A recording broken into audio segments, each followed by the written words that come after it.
the ISR studios in Jerusalem, Israel, it's Lewis Live. Now here's your host, me, and Raphael Gellar. What's up, everyone? Hope everyone's doing good. I'm doing great. It's Lewis Live here on IsraelSportsRadio.com. Thank you for making us a part of your day. Great show today, as always, and we'll get right into it. My dose of eating crow. The Boston Celtics win Game 5 on the road. They're up 3-2 in the series against the Heat.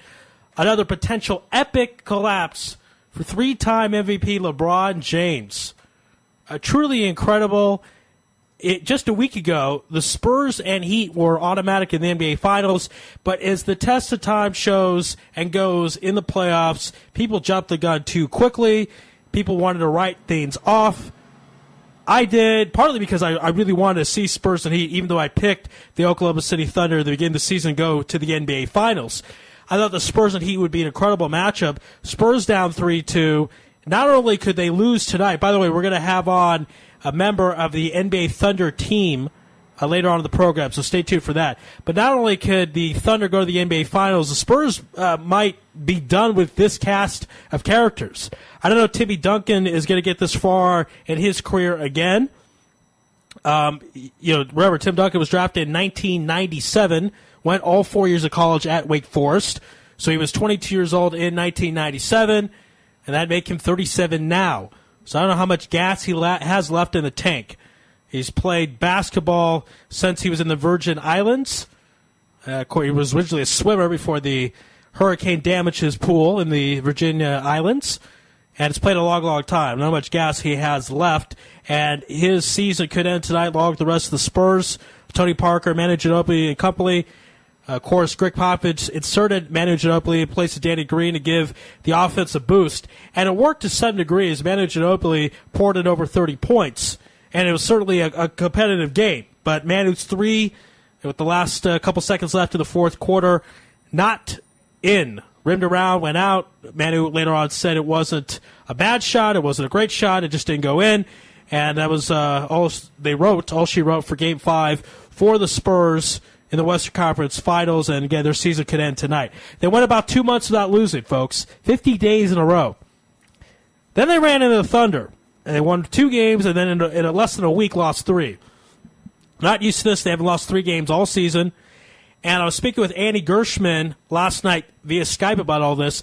When you're watching your NBA playoffs, and they kept talking about the Spurs streak, they kept flashing, if you noticed, the greatest playoff winning streak in history, and it was the Lakers in '89, who were undefeated going into the NBA Finals against the Detroit Pistons, and then got swept. Of course, Byron Scott and Magic Johnson's injuries had something to do with that. But a lot of times, these teams with these streaks don't finish. Lakers in '89 did finish, and the Spurs of this season may not finish at the end of the day as well. And that's Game 6 tonight. Thunder could close them out, and Kevin Durant could get his first taste of the NBA Finals, 23 years old. I made a list of the top 10 players never to play in the NBA Finals last year on the Top 10 show when I co-hosted with Gershon Swimmer.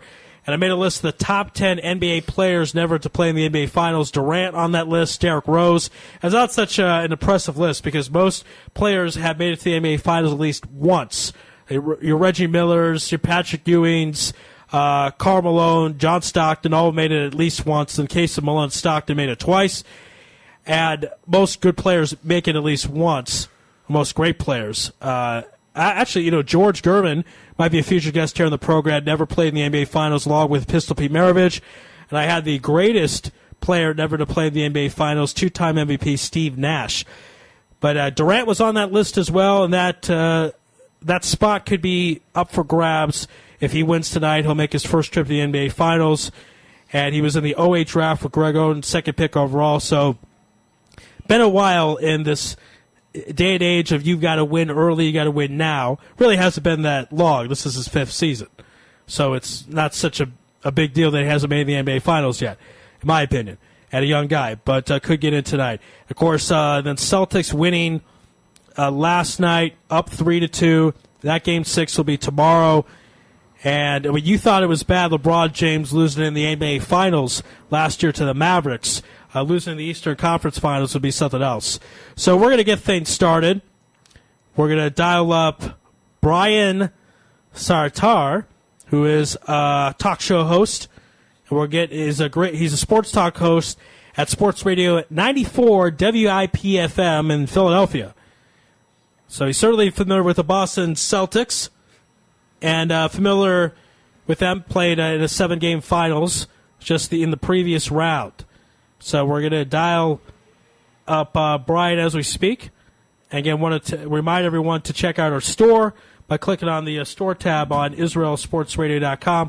Great items, T-shirts, hats, candles, food, books, all types of great stuff. Great gifts to buy for your loved ones. Hi, am I speaking with Brian? Hi, this is Lewis. Ari Lewis, you're live on IsraelSportsRadio.com. How you doing out there? Hey, how are you? Hey, doing great. We're right in the midst of the NBA playoffs. Very exciting Eastern Conference Final Series, Game 5 tonight. Last night. But before we get into all that, let's talk about the National League East. The Phillies, kind of been a disaster. Last season winning the division, they lost to my Cardinals in 5 games, and a lot of people thought that was just simply a case of them stubbing their toe and that they were going to bounce back with a great season last year. Hasn't really been. A lot of people point to the injury of Holiday, but what are your thoughts about the Phillies' struggles this season? Well, I think anytime you take 3 out of your lineups, you're going to have some serious problems. Ryan Howard is full MVP, averages either 4 months a season over a lot of profit out of the U.S. to mention the playoff stage as well. So I think that's the problem. Second, I think there's a lot of news. There's a lot of guys that are the lunch days. It's taking a while to guys get together. Okay, we had some technical difficulties, as you heard. We're going to try him again and see what we could do here. Hello, Ari. I'm in the house. Hey, Raphael. It's good to have you here. It's good to be here. I'm a little under the weather today, but decided to make the trip out as usual. Yes, you're a warrior, so you're toughing it out right now. Day after your birthday. Did you have a party last night, and that's what happened? I had dinner. Hi, sorry, we lost you there for a minute. Can you hear us now?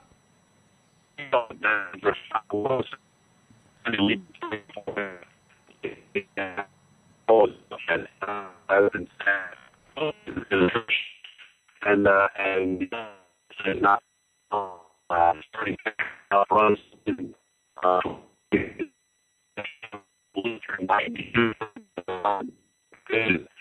national.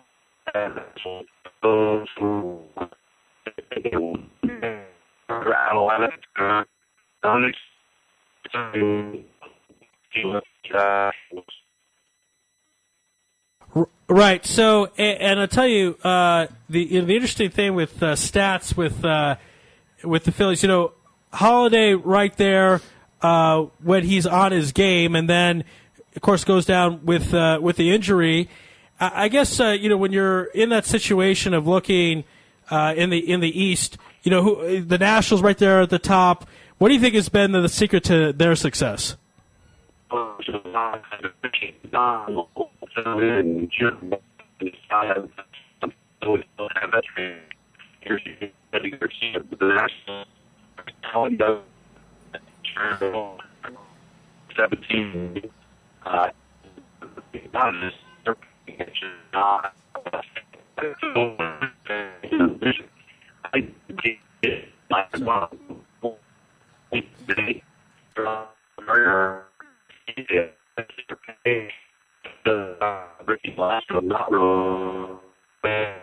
So, the Braves have been a little bit disappointing, and the Mets have been very surprising. But I prefer a 3-game race between the Phillies, the Marlins, and the Nationals as time goes on.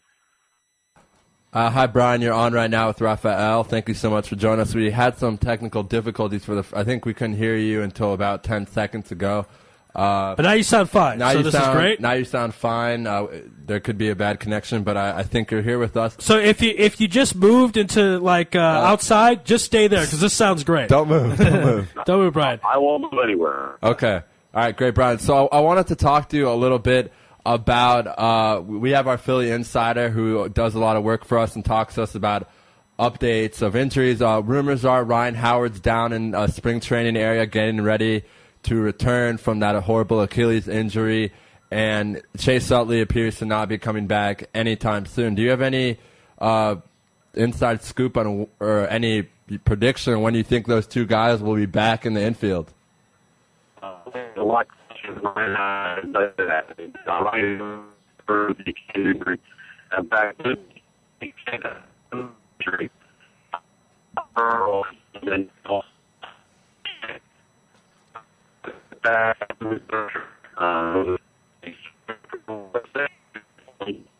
To remove the knee.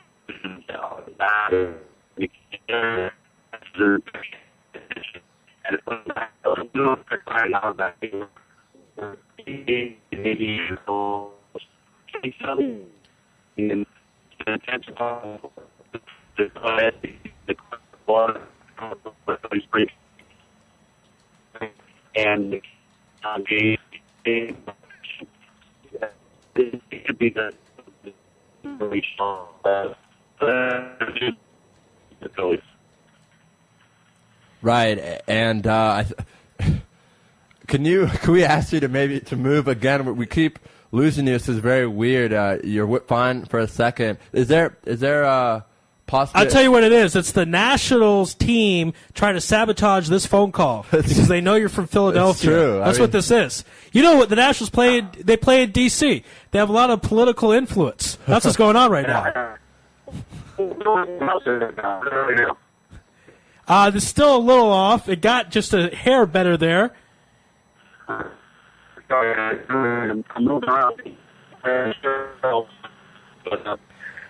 Nationals are nice little rival. Nice little rival. Trying to keep out in the early part. They did work up well, and still travel, but. Oh, great! This is great.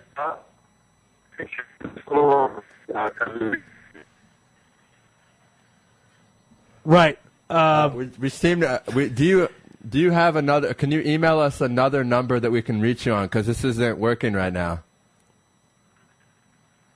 Okay.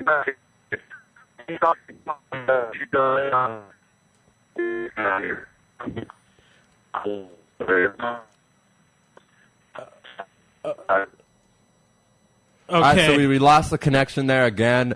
Not sure what's going on. All right, there. so we're gonna take a commercial, try and talk to Brian and see if there's maybe a landline we can reach him on. Do we have to take a commercial? Why don't we chat? Why don't we chat? That game was something else. You know, Andy Gershman. I was speaking on Skype. You chat, all right? Okay. I will. I was speaking with Andy at Skype at 1 a.m. here, like 1:45, and he said, "So how about my C's tonight?" I said, "No chance." And again, it sucks to eat crow, and I don't know what the hell is going on with my predictions, and I apologize to everyone who counts on my predictions to make your sick gambling bets. Okay, we don't encourage gambling here on Lewis Live. You should enjoy my predictions so you go to your parties, and when you watch your games, say, ha, ha, ha, you know who's going to win, and then be right. That is the point of listening to Big Daddy Lou. That's the point, not to gamble. But for you idiots that gamble because I said the Heat, I mean, shame on you, but still shame on me for being wrong. So I don't know what the hell is going on. By the way, I'll tell you something. The Heat lose tomorrow night. Eric Spaghetti is out. He's out. He's gone. I mean, I'm shocked Pat Riley doesn't tap him on the shoulder and say, you know what, I'm coaching Game 6. Yeah. See ya. Well, you know. It's the whole tipping point because if the Heat do win, they'll have Game 7 at home, and they'll probably win it. The Celtics are tired. They played, you would think. Again, they keep disproving me, but they played 7 games against the Sixers, and they have a bunch of old guys we keep. And 6 against the Hawks? 6 against the Hawks. We keep being told that they're old, but they're disproving us. But imagine, I don't think David Stern wants a Celtics-Thunder series. It would be decent, but it's not as sexy as Miami. Actually, Miami, period. If it was Miami or against Oklahoma or Miami against the San Antonio Spurs, that would be pretty good ratings because of obviously the LeBron factor. A lot of people tuning in to watch him lose. Honestly, I think Miami Thunder would be better ratings. Because LeBron versus Kevin Durant. Yeah, I mean. Okay. I mean, look, I'm watching it either way. I don't know how much I would get up for the Celtics. You're going to watch it, though, are you? I'm actually, for the NBA Finals, I'm going to stay up. You'll stay up with me? We're going to watch it together at your place. I'll be honored. Yeah. I've been kind of watching the playoffs alone, so it'll be good to have. I'm going to take. I don't get really interested until the NBA Finals. Okay, well. No, I am interested, but it's hard to stay up every single night over and over and over. But for the NBA Finals, it's worth it. It is. It could be why I'm sick, actually, matter of fact. That could be a very good explanation. Oh, right. Right, but it's worth being sick for the NBA Finals. Yeah, definitely. And as I already mentioned, guys, I watched the game last night, of course. Bad decision, but I did. And for the longest time, it really seemed the Heat were going to win. And then suddenly, out of nowhere, it was really KG who led this team last night. And the heart and soul of the Celtics. And the truth. In the commercial, or excuse me, the interview after the game with, I forget her name, the ESPN sideline reporter. Is that cute one? It's not the cute one. It's the older one, but she's still attractive in her way. Yeah. Anyway, back to sports. Hey! Liking chick reporters is a part of sports. That's true. Aaron Andrews and beer. And yeah, not that I don't really drink beer so much, but me neither. I was told by a rabbi that part of being a man is drinking beer in a frosty glass. Who told you that? Right. I'm not going to reveal the rabbi's name because he said it in private. All right. Confidentiality is important. But if you're going to watch the game, you're going to listen to Big Daddy Lou and Raphael break it down, give the predictions, watch your parties, drink your frosty beer in a frosty glass, and check out the chick reporters, old or young. Yeah, it's true. I mean, if you ever notice that the sideline reporters are never male? That's right, because it's just basically an exaggerated form of cheerleaders. That's what a sideline reporter is. This is a controversial comment. I'm gonna let you shoot yourself in the foot more. Go on. I'm not being sexist. Any of the feminists out there that have a problem with that, you can write to me at israelsportsradio@yahoo.com or on Facebook. I'll be happy to discuss with you in a civil manner, or if you want to yell, I can yell back. That's not a problem. But that's what it is. The cheerleaders are on the floor, and then the sideline reporter is on the floor and not up in the booth. Yeah, but you think the sideline. Okay, we got another number for Brian, so we're going to try this. Okay, let's do this. We're going to try this, and I'm going to continue my talk with him that we kind of seem to have lost numerous times. Yeah, just when you dial, just because you copied and pasted the L, too. So okay, don't worry, Ari. All right, so anyways, don't worry. Are there good chick reporters, broadcasters out there? Yes. Maybe. Yes. Okay, who? Pam Ward on ESPN is fantastic. Those college I like Hannah Storm. She's not really a broadcaster. You probably like her for the wrong reasons, Ari. Let's be honest. Yeah, probably. But she's not Jewish. Come on. Oh, all right. But here, we're going to try Brian. I'm going to introduce him. No, Jess Sagoskin of Israel Sports Radio has a fine radio voice and has broadcasted flag football games. All right, I think we got Brian back. Brian, are you there? Yes, sir. Oh man! All right, I hope that let's try and see if it clears up. Let's try and see if it clears up. I don't make. Okay. All right. Well, where were we? Okay, so I wanted to talk to you a little bit about Hunter Pence and what he's kind of struggled this year and made a big splash kind of to get him not money, but I think it was a trade, right, Ari, for Hunter Pence. I don't know. Trade. Okay. And who are whipping up the minor circuit right now. Okay. All right. Now, sorry, Raphael, go ahead. Brian, I'm sorry this has been so disorganized. I want to apologize to our listeners out there because I know this is not how. The National should apologize for sabotaging this. No, but really, I don't seem to know what's going on. We kind of have you, so we're going to continue this for a few minutes. I want to ask about the 76ers, who had a really impressive first half, kind of collapsed in the second half, were able to sneak into the playoffs and have a very competitive playoff series. Beat the Bulls. Took the C's to 7. Took the C's to 7. C's now are dominating the Heat. I'm going to use the word dominating the last 3 games. Does this make your 76ers look better?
Right, exactly. Now, David Wright is played under tremendous problems. In the fact the Mets have all the financial difficulty, they trade away Reyes, who is their leadoff hitter.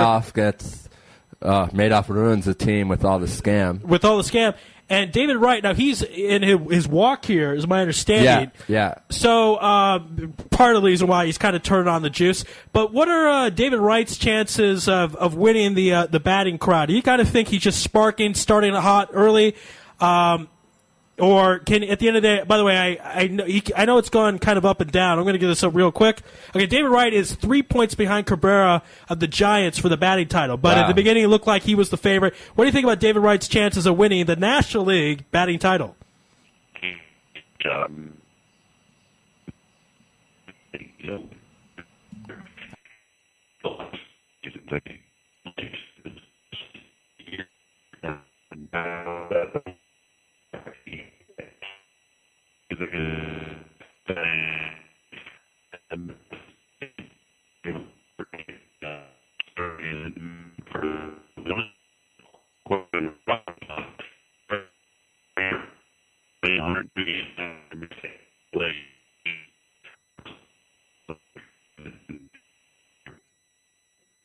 All right, and your guy Ruiz from the Phillies, people kind of forget about him. He's a little bit under the radar because with all the not big as names are usually in Philly. Cabrera and Wright a little bit more famous than Ruiz. With all due respect. And as I just said, all right, Hunter Pence, Ryan Howard, Chase Utley, and Jimmy Rollins, guys who are usually having good seasons. And I guess Jason Worth before he signed with the Nationals. But all right, go ahead with. Yeah, well, I mean, he's not. You wouldn't think he's the Phillies' best player, but here's batting at .358, and he's only 7 points back of Cabrera for the title. So let's talk. We talked about Wright's chances of winning the National League batting title. What about Ruiz from the Phillies?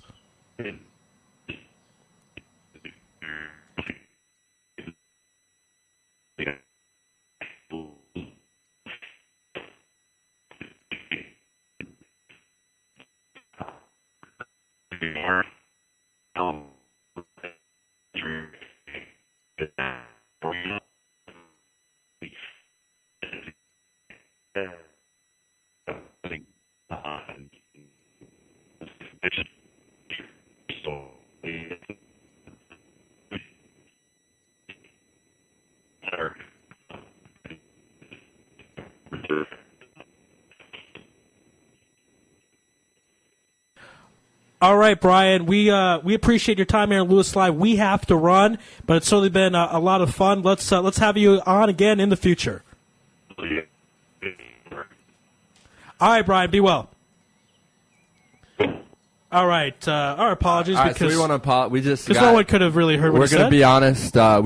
We wanted Did Brian. You hang up on him? Yeah, okay, we wanted Brian to feel comfortable. We didn't want it to end it. That's what we Jews do. We make our guests feel comfortable.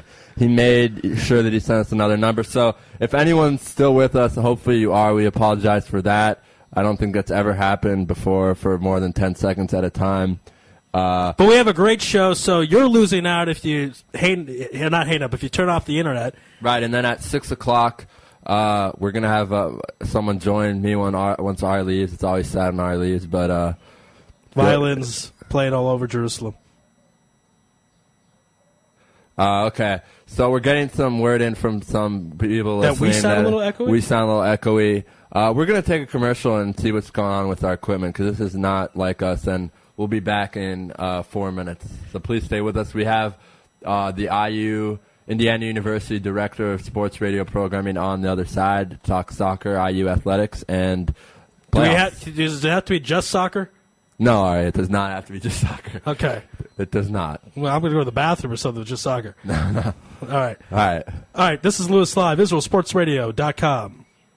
And check out the store by going to our website and Good clicking man. on the store tab. It's good stuff, T-shirts, everything. And Hold on, wait, let me just see the mouse for a second here. I'm going to pull this back. All right. And so again, who is on the other side? Our friend from Indiana University Bias, is the director of sports programming. And he might be making Aliyah in a couple years, so we got to give him some love. Okay, great. So that's on the other side. It's Lewis live in Israel, sportsradio.com. You're tuned in to the only all-sports talk network in the Middle East, IsraelSportsRadio.com.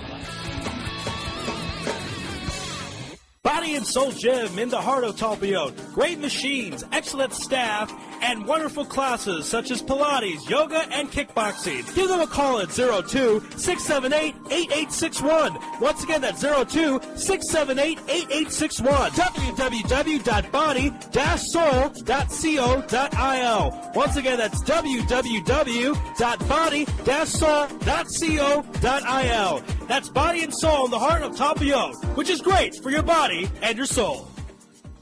You're already using a credit card every day. Why not feel good every time you make a purchase? When using the HAS Advantage Support Israel Visa Card, a percentage of each purchase you make will be donated to your choice of 24 Israeli-based charities, while still earning a reward point for every dollar spent. But wait, these rewards are even better than the standard rewards you get, especially when using them towards Israel travel, with the best conversion rate on El Al's Matmeed Frequent Flyer program. Earn double points at some of your favorite supermarkets and restaurants in the U.S., as well as discounts all over Israel. If you love traveling and supporting Israel, HAS Advantage is the card for you. Just give us a call toll-free at 1-866-6-ISRAEL. Sign up right now with the code ISR10 to earn 2,500 bonus points. That's 1-866-647-7235. HAS Advantage. Earn rewards. Support Israel. Offer valid for U.S. citizens only. Terms and conditions do apply. When dialing from within Israel, please dial 1-800-200-818.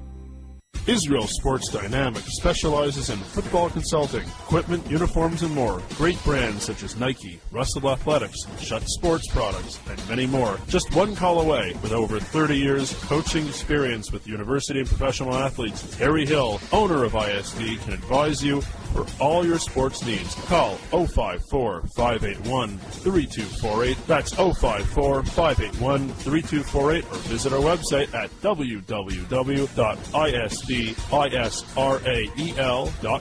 If that's not easy enough, click on the ISD banner on the Israel Sports Radio website and be part of the game. Are you tired of paying for expensive gym memberships that you don't use? Are you frustrated by not seeing results? It's time for the X1.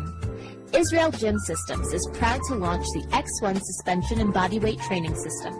Lose weight, build muscle, improve balance, coordination, and flexibility. With your purchase of the X1, you'll receive a free membership to IsraelGym.com and access to our archives of videos and exercise plans.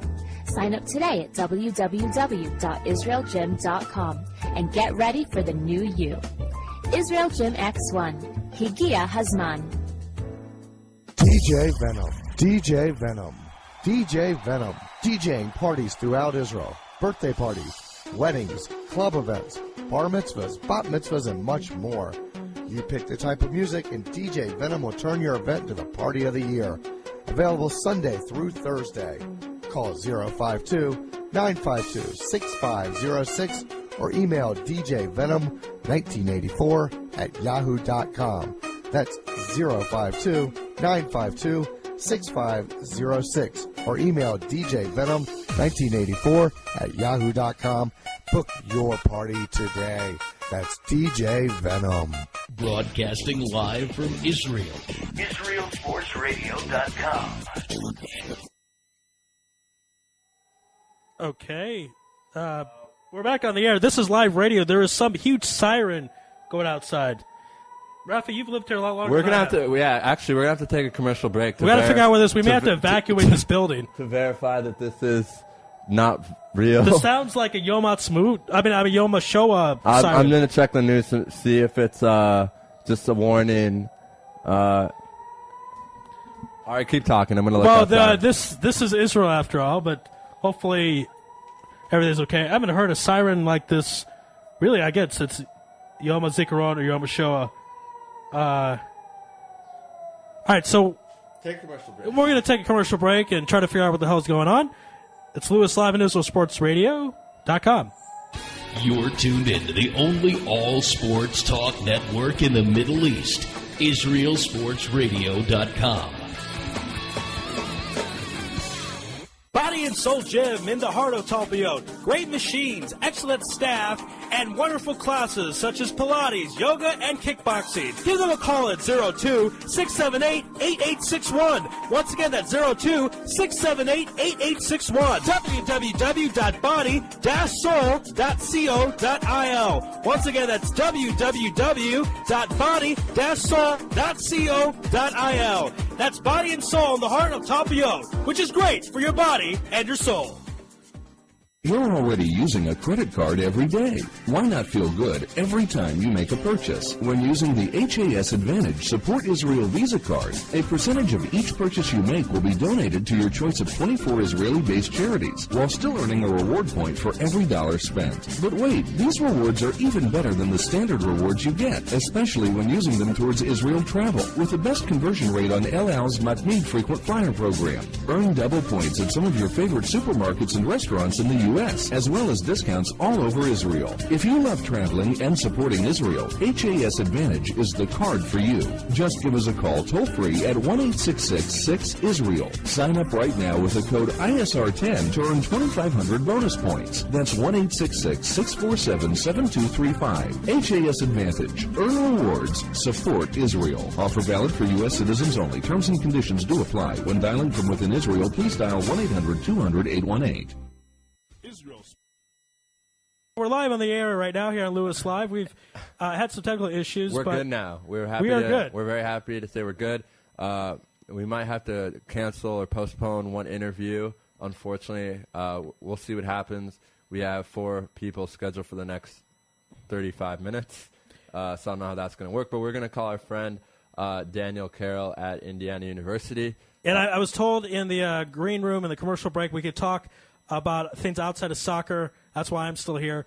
And we could talk about things outside of Indiana University, which also we'll see about that. All right. We'll see okay. All right. We'll see. No, but okay. So we told Daniel we're going to call him up right now.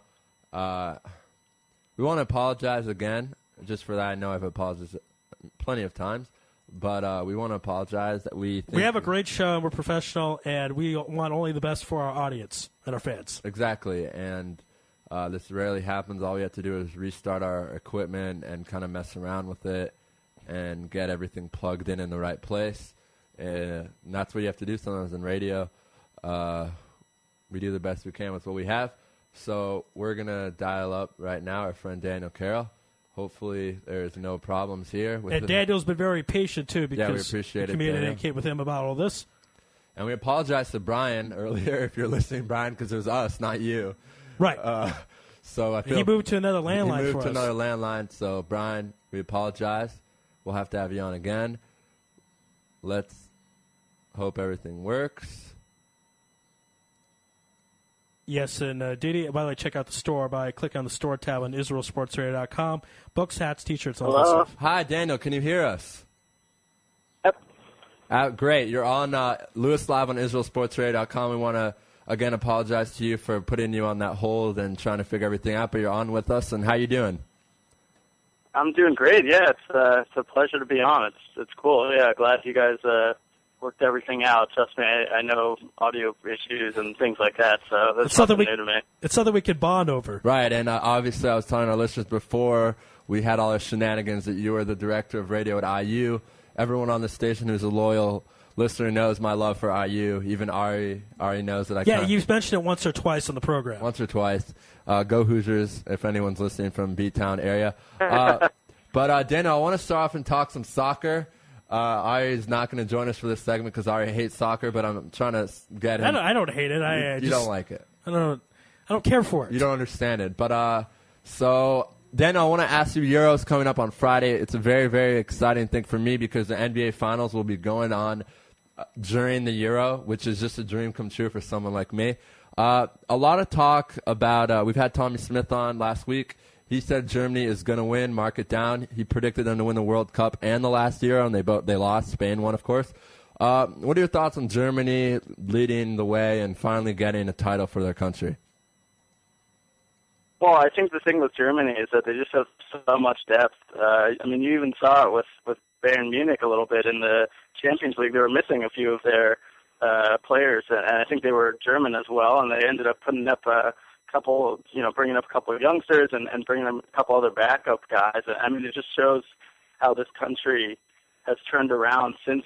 I mean, I'm trying to remember 2004 because I had my show on Monday. I did a lot of research for it, and I'm actually blanking exactly how they did in '04, but it wasn't very good. And then Klinsmann and Yogi Löw turned the program around, and so it's kind of like, I don't know if Tom Crean turning around Indiana is the greatest example, analogy of that, but in a way, they really rallied the country around and a lot of good youngsters on the squad. And I would say as good of a team that they are now, they're going to be still a good team for the next 6-7 years because you've got Muller and you've got Cruz and you've got Götze and I mean just a lot of good young players. They've got a really strong defense as well. And I think that's the difference between them and Holland and Spain is that they have the attacking, but they also have the defense and the goalkeeping. And Holland doesn't exactly have the defense. Spain doesn't have the defense without Puyol. So, there's no reason why they wouldn't be favorites. But, I personally, I'm a Netherlands fan, so I'm probably going with them. But I wouldn't be surprised to see Spain versus Germany in the final once more. Right, and as you mentioned, Netherlands, one of their main concerns, actually their biggest concern in my opinion, is definitely defense, and we'll see what happens there. But Spain also, Puyol is instrumental. I mean, the heart and soul of this team, has done everything for Barca the last few years, and it was sad to see that he was out. A lot of guys are out this tournament from all over Europe. England, I want to talk about that next. England's teams to lose someone every day. What are your thoughts on England's chances in a pretty interesting group? Maybe not the best group, but a lot of talent in the group. Yeah, I think that's going to be a good group to watch, Group D, because when you've got, I mean, even Sweden's not too bad, and Ukraine on their home soil, plus Shevchenko is in, so I mean, who knows how they'll do. And I mean, here's the thing with England, the way I see it, is that Roy Hodgson knows that they're not going to win this tournament, so he's just picking a squad. I wouldn't even say for the future. He's just picking a squad to partially appease the media and the fans, and partially whatever. I wouldn't be surprised if they don't even make it out of the group stage, because not only are they not good, but notoriously in tournaments they're awful. And I mean, they didn't even make it to the Euros last time. That was a different story, but. When you fire your manager in February and you have a tournament coming up in June, the new manager's not going to have a lot of time to find his kind of guys and his players and figure out who's really the best for the squad. And so, the way I see it is that England's kind of chalked it off as, we're just going to go out there, play 3 games, try our best, probably going to lose all, well, I wouldn't say lose all of them, but probably not going to make it out. If we do, then, even better. I think they're just trying to lower the expectations, to be honest, and just really focus and look forward to World Cup 2014.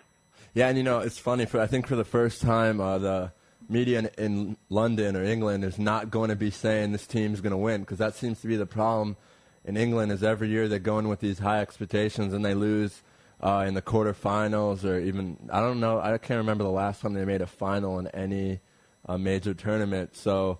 I think that might be good for the Brits. 66, there you go. I knew it was back in the days. And if you think about that, if you sit down and think about that, obviously, my opinion, the Premier League is the best soccer league in the world by far. I don't think there's anything even close. I know that's maybe a bold statement, but I love it. When you think about, we just said 1966 was the last time. That's crazy, and a lot of amazing players have come through. A lot of great talent. So. Maybe the no pressure and no media howling them and saying you have to win. Maybe that'll help them. Who knows? Of course, I think a big mistake, and I want to get your thoughts on this, is that for 4 or 5 months the speculation was that Harry from Tottenham would get the position, and then suddenly at the last moment he didn't, and that really hurt Tottenham in my opinion, and also hurt the team, because then they got Roy Hodgson, like as you said, a month ago or 6 weeks before. So. Do you think that kind of caused some problems in England with everything? Yeah, I think just the fact that your national team manager, the guy who famously led Real Madrid to their title over Barcelona a couple years ago, and was former. Well, actually, I don't know. I'm trying to remember if he was the Italy coach or not. But obviously, Capella's got a great history in general as a coach and or manager, whatever you want to call him. And it puts the country in turmoil, I think. And I'm sure the speculation. I heard your interview, by the way, your guys' interview with Tommy. It was great. Thanks. And I agree. I think that the speculation, kind of caused a little bit of unrest in the training room in Northwest London, because you think about it, you don't know if your coach is really either going to be around or if he's going to be paying attention to you guys. Might cause you a little bit of unrest while you're training, and you need to have good training sessions to put it on the field. And if you have some bad training sessions, it's going to come out bad on the field. And I think that's kind of what happened. I'm just looking at that from my former high school all the way up to high school playing career. But whenever we had a bad practice or something, it usually came out that way in the next game. Right, and I want to ask you, now sticking with the England team, a lot of controversy that Ferdinand from Man U wasn't selected, and of course that being a lot of people in the English media or maybe in the world soccer media are saying that's because they don't want to have conflict with John Terry, because we all know what happened with Rio Ferdinand's brother earlier in the year, all the racist claims. So do you take away all that personal inner dress room drama, don't you think it's ridiculous that Ferdinand, who had a really good season with Man U, and I think it's at 86, 85 caps for the national team, is not participating just because of that? No, I don't think it's ridiculous at all. It's the manager's choice, and if he makes the choice, regardless of what it's for, honestly, I don't think Terry should be there either, because he obviously hasn't proven himself to be a good enough person. And I think that Ferdinand is getting old. He's 33, and if they want to give a couple other guys, younger guys, a shot, then let them go. Like I said, England doesn't care about this tournament, and it's very obvious to me that Hodgson is preparing for the next one. And so, what's the point of bringing Ferdinand and Terry there if they're not going to be at the World Cup? They're going to be 35, each of them, or 34 and 35, whatever. So they're not going to be at the next World Cup. So you got to try and find the next center defense pairing. You might as well start them off here. Right. Yeah, that's a good point about Terry. I haven't actually heard anyone say it, but you're right. He didn't have the best year. And also, not only that, but everything that he's charged with, if he does get charged with it, and I think that everything happens in July, that will make... and sorry to interrupt. I think the other thing, too, was that I thought Rio's reaction was awful. Come on, you're a professional footballer, but that's not the end of the world. You played for 10, 15 years, and that's it. And obviously it's disappointing, but there is more to life than going to Euro 2012. There's more to life than getting snubbed for Martin Kelly. It's really not that big of a deal. They were going to lose anyway. He's got to look at it from the big picture and not look at it as like a whiny little baby, because he's older than that, and you expect more out of it. I don't know. I thought it was very childish the way he responded. Interesting. And as you mentioned, Martin Kelly will be replacing him from Liverpool, and I just think it's funny there's a lot of players from Liverpool on the squad just because they had such a horrible year in the domestic league, in the Premier League. So that'll be interesting to see what happens. Like you, I don't expect much from England, but you never know because we never really expect much from England. So maybe they'll surprise us this year. Exactly. France, in the meanwhile, very strong team, in my opinion, I think can make a lot of noise. What are your thoughts about the French national team? I don't know. It'll be interesting to see. There's a lot of new faces on the squad. I think it's a much younger, I would say internationally less experienced side. But it's a lot of guys coming in off good seasons. They have a couple guys from Montpellier just won the league, and they brought in Villa and some other good youngsters that are, they might only have 4 or 5 caps to their names, but they had excellent seasons. And if they kind of all put it together, maybe they can end up having a good tournament. I could easily see them, because I think they have the quality to go into the semis, but I think it all depends on, the one thing about the French squad is that almost everybody's playing on a different squad. So, and I think anyone who's ever played organized sports knows that, you put you put yourself in a new group with different people, it takes a little while to adjust, to get the chemistry, to figure out, to know instinctually, is this guy going to make a forward run to his right, to his left? Where does he like the ball? To his feet? And to be able to think of that in a fraction of a second takes a little while. So if they can all gel together and work together, I think they certainly have the talent to go a long way. And like I said, I think on my show on Monday, I picked them to go into the semis. Wow. Okay. Very interesting stuff there. We'll see what happens there. As you mentioned, you're a big Netherlands fan. We'll see what happens. Obviously very strong midfield and attacking presence for the Dutch, or the Orange, just like what they go by. Switching now, we have about 2 minutes left, and again, I want to apologize that we haven't had enough time, but our whole programming's kind of got messed up, so we'd love to have you on again. But I want to talk to you about the Israel national team, because I know you watch, I know you're a fan, I follow you on Twitter, and I want to get your thoughts on the 2-0 game or match against Germany a few days back. It was just uninspired. I mean, you could just from the way I was watching the Israeli squad, you could just tell they weren't into it. I mean, to be honest, Germany wasn't into it that much either, but they just are way more talented, and Israel knew that. It was just one of those games where Israel knew the outcome didn't matter, and it showed on the field. And the other funny thing, too, is the fact that it was pouring rain in Leipzig in Austria, and it just looked like the Israelis were so out of place, like, what is this water falling down from the sky that normally doesn't happen any time, right now?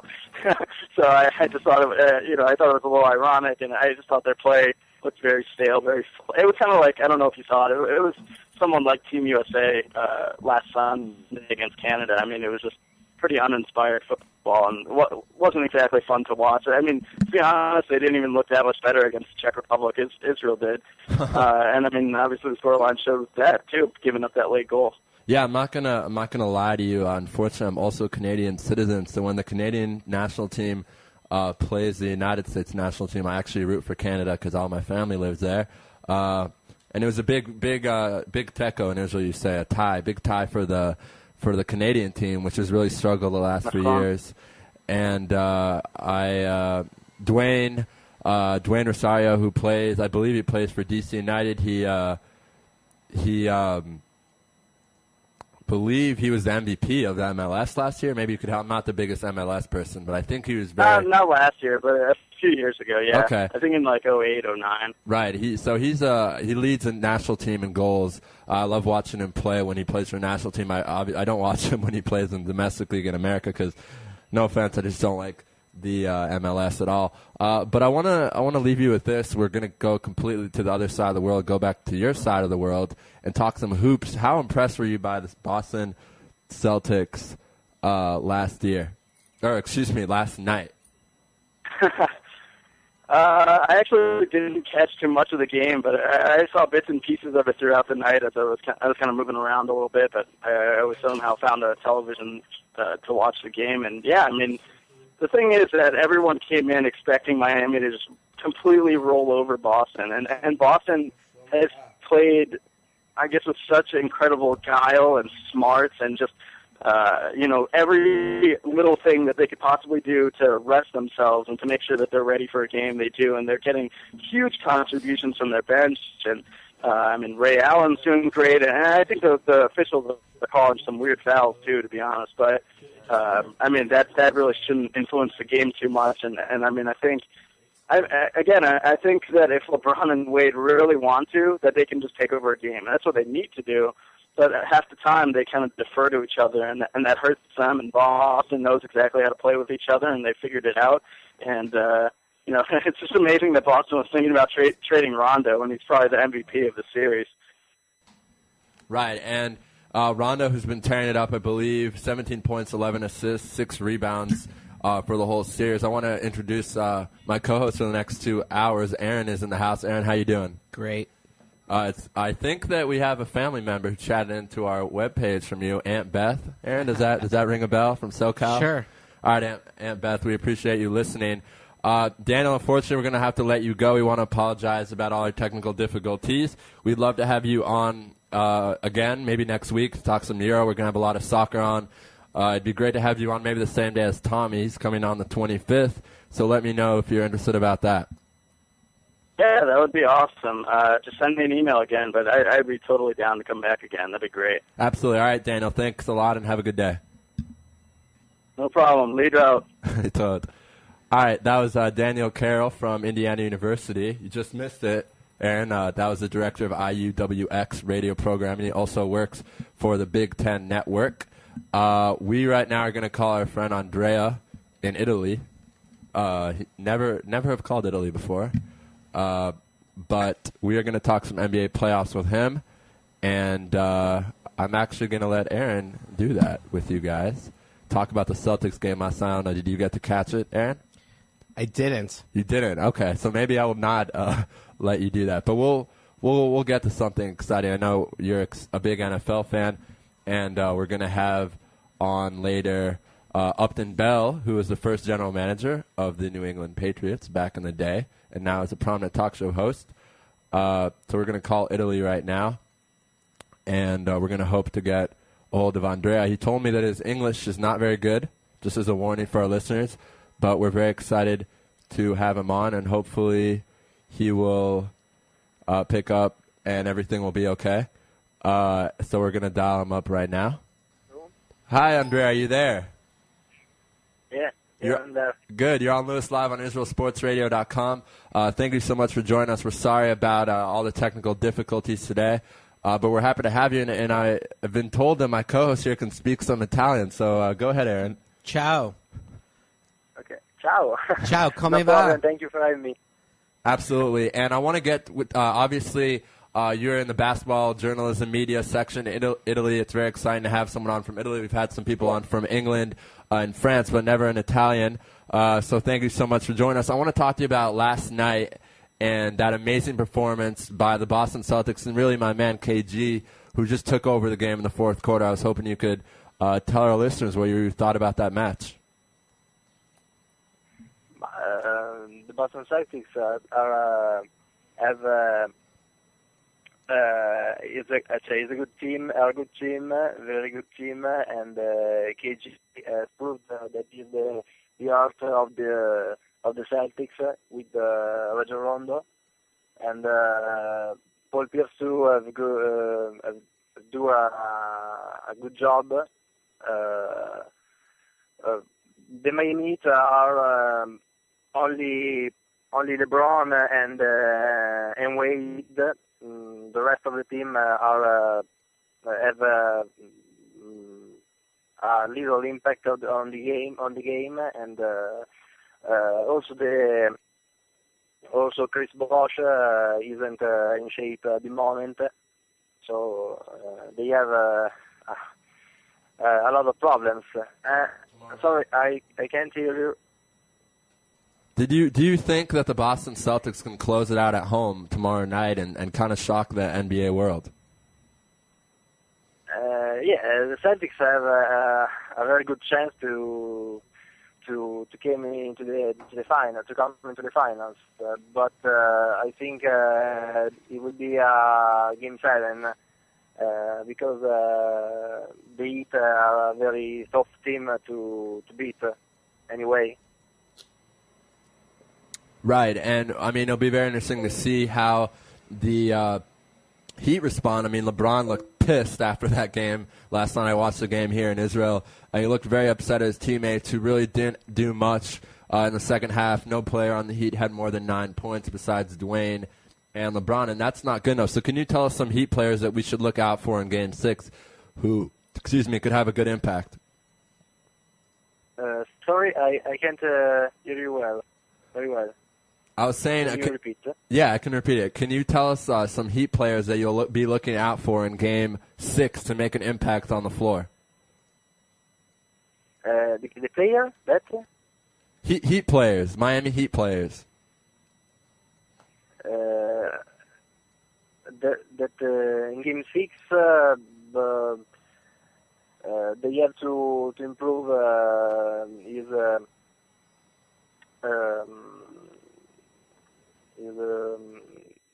Mario Chalmers and Mike Miller too have to score and to make a job. Right. Right. Andrea, it's Aaron Krolik here. Io ho studiato in Firenze like 10 anni fa. It was great. And I want to tell you that I see that you do writing in Milan. Is this true? In Milan? Yeah. Are you in I Milan? live in Piacenza, near. It's about 1 hour from Milan. Vicino a It's a small city. It's a small city near Milan. Cain.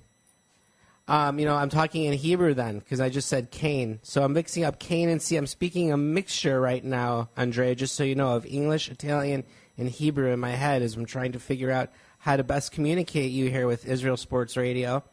And I think you're doing actually an awesome job of speaking English, and we understand everything you're saying. What we really want to know, though, from you is, do you think that the Heat can come back and win 2 games in a row and take the series? Yeah, I think it will be possible for the Heat. And what do you think about the San Antonio Spurs doing the same thing in the Western Conference? The Spurs is a little different because they are not very in shape at the moment. People like Tony Parker, Tim Duncan, Manu Ginobili he has a little now Ginobili's problem. Let's talk about Ginobili. Let's stop at Ginobili right there. That sounds like an Italian name.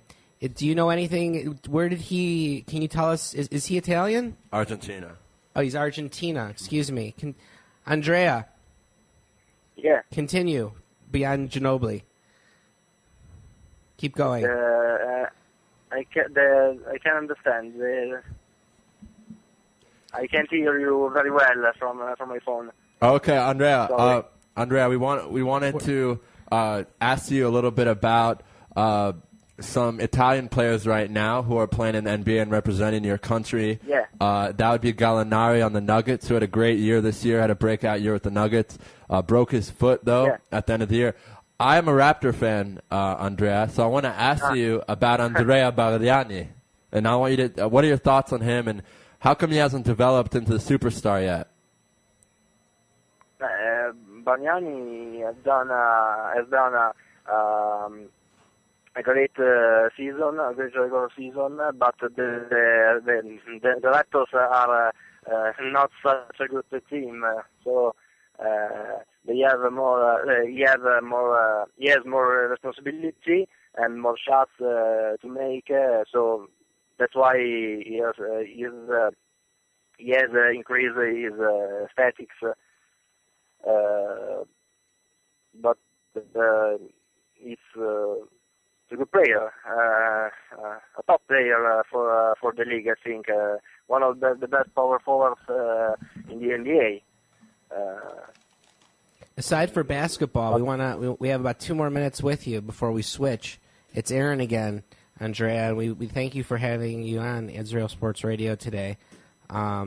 It's nice to connect. It's nice to see our station globally connect with other sports writers. And we're actually taking a look at your Facebook page right now, and we're reading up about you, and that's what this is about, connecting. And we wanted to just ask you, what. With the minute we have left, what is hot right now in Italy? What are you working on? What are you passionate about right now with sports? I'm working for two free sites, online sites about basketball and other sports news, like itsnews.info and itsport.com. And I also collaborate with Eurobasket.com from providing news from Italy, news or rumors from Italy. Right, and Italian leagues. And Andrea, we're going to be having the general manager of Armani Milan on. I believe his name is, maybe Aaron can help me with his pronunciation. Aaron, want to give it a shot? Gianluca Pascucci. Okay. The GM Olympia Milan. Yes, yeah, we're going to be having him on our show. We're very excited about that. We connected with him about 3 days ago. He agreed to come on, and we're very excited about that. So this year, the Milan team was very strong. They played our Maccabi Tel Aviv. I'm sure you know a lot about Maccabi Tel Aviv, writing for Eurobasket. I want to ask you and let you go with this question, Andrea. What are your thoughts on Maccabi Tel Aviv and what they bring to European basketball? Maccabi Tel Aviv is one of the best team in Europe. They have a really good organization and great players too. So they have all to compete with the best in Europe. Absolutely. Teams such as Montepaschi Siena or Barcelona, Panathinaikos, Olympiacos are all good team. Also, Maccabi is in that league, in the elite league. Okay. Well, Andrea, we want to thank you so much for coming on the show today and giving us some perspective from Italia. Good luck to your team in the Euro this upcoming weekend. Okay. Good talking to you, Andrea. I wanna. Yeah. Sorry. Good talking to you. Thank you all, and let's see you on the basketball floor. I guess. Sounds good, Andrea. Talk to you soon. All right, so that was Andrea Bargnani. No, excuse me, not Andrea Bargnani. That's the Raptors player. That was Andrea from Eurobasket Italy. Great stuff there. Like Aaron said, his English not the best, but he did a great job with us trying to understand what we were saying. And I think he did a good job. What do you think, Aaron? I mean, I'm just amazed that you were up last night at 3 o'clock watching the game live. Is that what you're telling the audience? That's how I roll, man. That's how I do it. Wow. I mean, it's not like I didn't see the game. I saw the highlights. Raphael, give me a second. I mean, I'm qualified to know that the Kevin Garnett show is back, and it kind of looks like the Celtics. I'm not going to make any prediction. I don't like. We were talking about this earlier, getting our guests to predict. And, I'll make a prediction. I don't think the Celtics are going to hold them off. I think the Heat are going to come back and win 2 in a row. It's a crazy world, and we know that firsthand because, we're in Israel. Exactly. And now we're going to dial up our next guest, Zach Woosley from a soccer writer, does a lot of stuff. And we're going to talk to him about Euro and all the exciting stuff going on right now in the soccer world. And then we're going to talk to... Hi, am I speaking with Zach? This is him. Zach, you're on Lewis Live on IsraelSportsRadio.com. Thank you so much for joining us today. You're no problem. I'm glad you guys were able to have me on.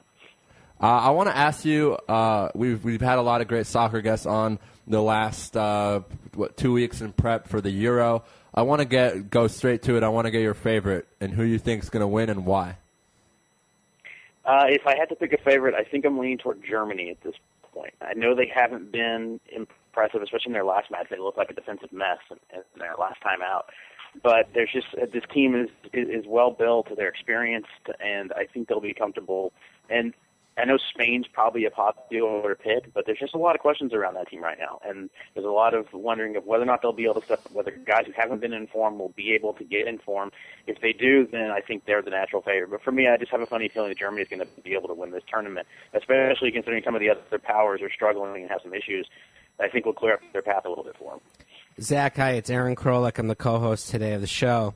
And going back to your pick of Germany, if you had to pick, let's say, their top 5 players, if you could rank them for our audience, tell them who are Germany's studs and where do they play when they're not playing for their national team?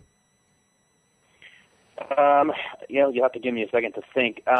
For Germany especially, it kind of starts up front with Mario Gomez, a guy who is kind of been one of their big goal scorers, kind of the engine of that team, and a guy that I think they're going to lean pretty heavily on as far as for getting results and for making sure that they are able to to do as well as they want to do. Sorry, I'm stalling just a little bit. Is like get my information in front of me. I need another big guy for them is computer. Apologies, guys.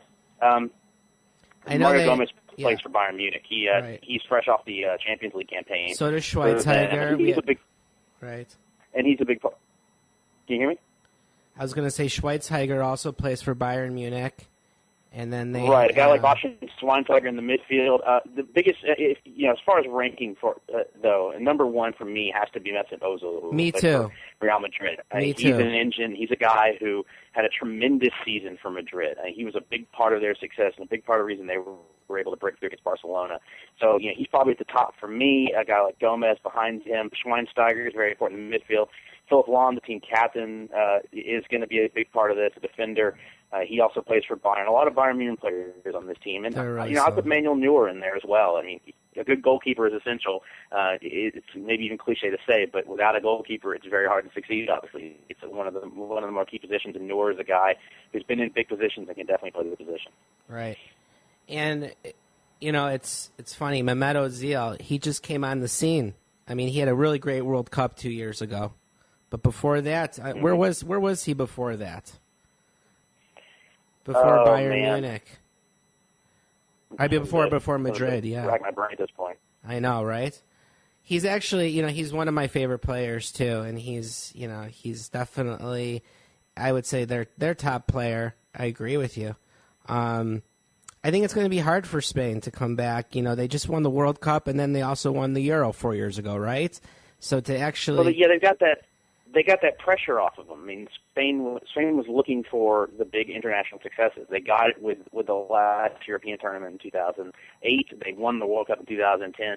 So that sort of that monkey is off their shoulder in the sense that they've gotten those results in the big tournaments. Is the fire still there? Is the drive still there for them to succeed? And if it is, and they can find it, they're still an extremely good team. They're very talented. They have a ton of good players. I just wonder if that fire is there, and I wonder if the long, grueling seasons that a lot of their players have been through was going to catch up with them a little bit. Did you get a chance to watch the Champions League final? Of course yes, you did, I'm sure.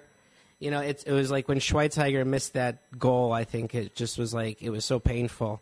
And I think he's going to want to come back and have a great Euro, to prove that he is one of Europe's studs. Where is England amidst all of this talk?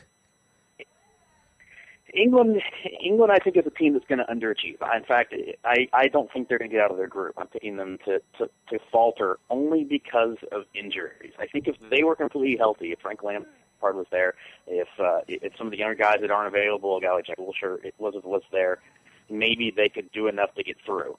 But without that, and the fact that it's just a team that you don't know what to expect because of Roy Hodgson only having been with them a month.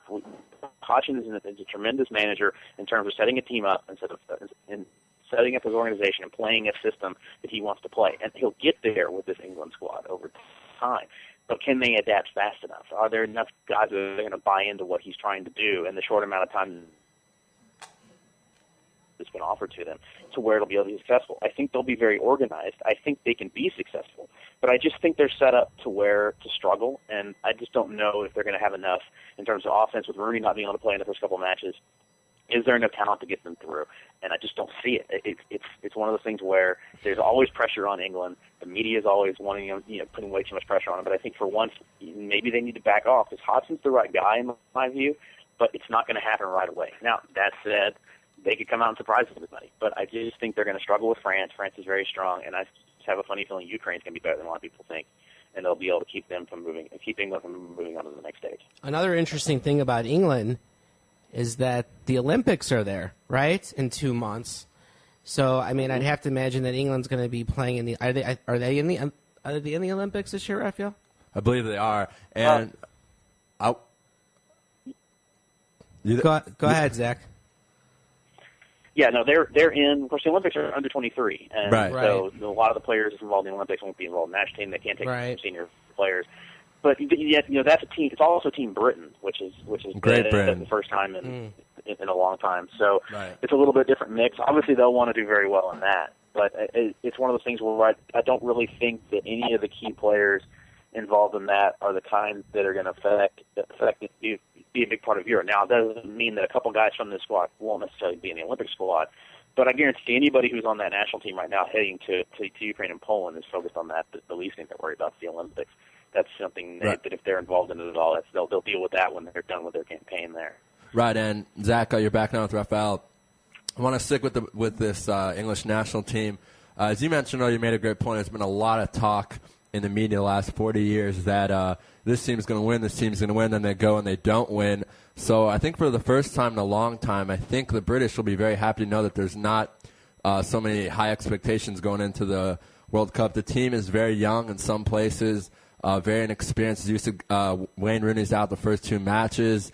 Danny Welbeck's been playing really well. I think he had a goal against Belgium the other day. A lot of young guys on this team. Alex Chamberlain, of course, 18 and had I think 16 caps for Arsenal this year. So it's going to be very interesting to see what happens. But I want to talk a little bit more about the injuries, and some of these injuries were freak injuries. Gary Cahill breaking his jaw. I mean, when was the last time someone in soccer broke their jaw? And all these kinds of injuries that seem to be really hurting this team. So I want to ask you. Actually, before I ask you that, I want to something that I noticed you said to Aaron is you said you believe that Roy Hodgson was a good manager or the right call. So I disagree. So I'd love to hear your thoughts on that more. Look, he's a guy that isn't flashy. He's not going to go out and make waves in the press. He's not going to go out and do crazy things on the sidelines. He knows how to set up a team to play a system. And more than that, he knows how to set up a team to play the type of game that can be successful in an international tournament. If you look back at some of the results, like when Greece won the Euros roughly a decade or so ago, even to a point Spain, as flashy as they were in the World Cup, look back at their statistics. They didn't blow people away with a ton of goals. They played an organized system. They did what they wanted to do, which was control the ball. They defended, and they won, and they got the goals they needed.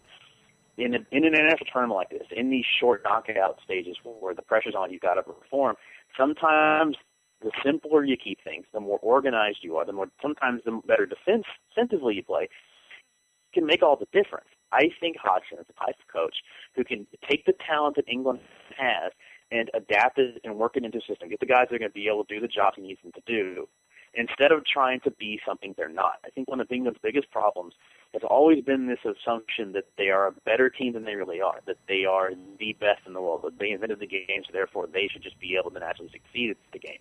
What they've needed is a manager to come in and to say, no, this is what we're going to do. We're going to find our talent. We're going to fit them in. We're going to find guys to play this system.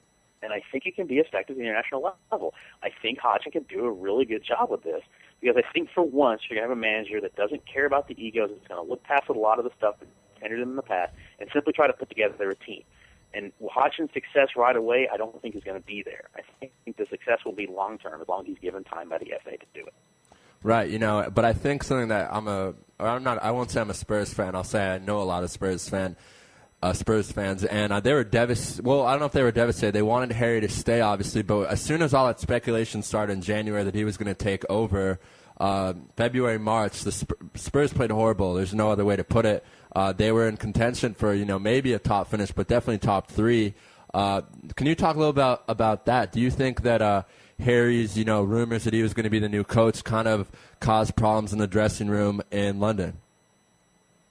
Well, it's one of those things we'll probably never know, but I certainly think it is a correlation. You can't not be affected by the things that are swirling around in the press. I mean, we've seen in many sports that if enough nonsense gets going, enough rumors get going, people are going to get distracted. That's your natural reaction. And if you're a player and you're wondering, well, what's the future going to be? Is he going to be there? Is my contract's coming up? Should I make a decision? Should I start trying to go somewhere else? So those little things can add up and distract a football team.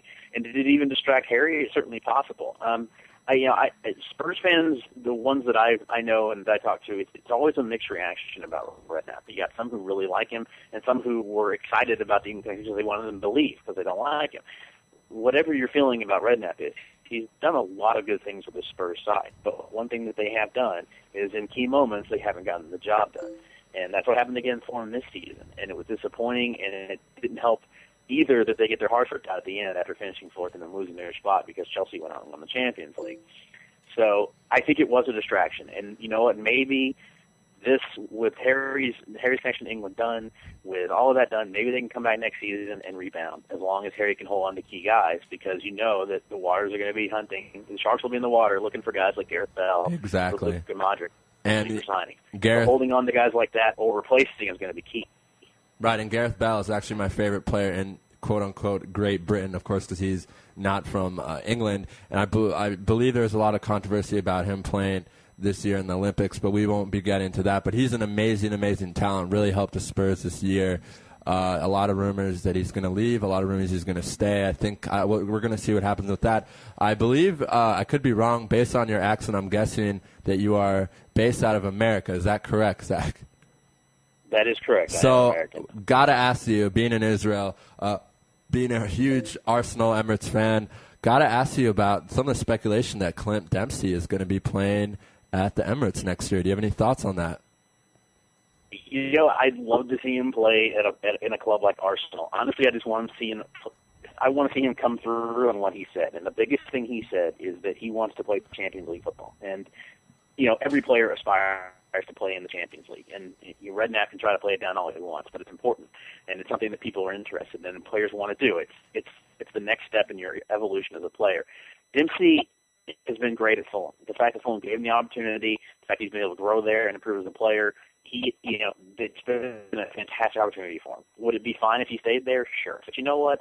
Sometimes it's better to move on. And I just want Dempsey to move on to a team where he can play at the top levels in Europe, both for him personally and for as a chance to a further exposure of American soccer. If it's Arsenal, great. If he fits in and he works there and he can play, that's perfect. The key thing is being able to play. He doesn't need to go somewhere where he's going to sit on the bench or be behind other guys.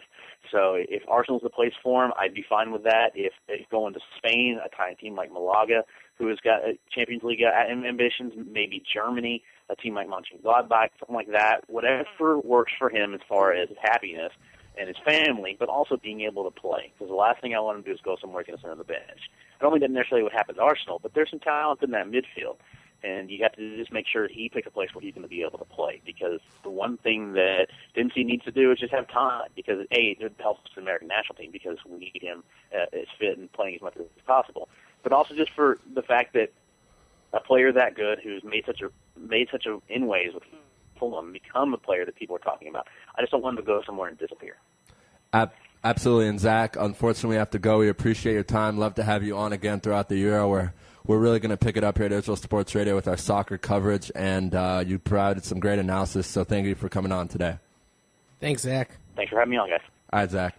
That was Zach Woosley. He covers soccer for a lot of different magazines and different publications, SB Nation Soccer, managing editor for the Dynamo Theory, World Soccer Reader, and was a producer and on-air talent for Champion Soccer Radio Network, which is actually a pretty cool network. I've heard of it.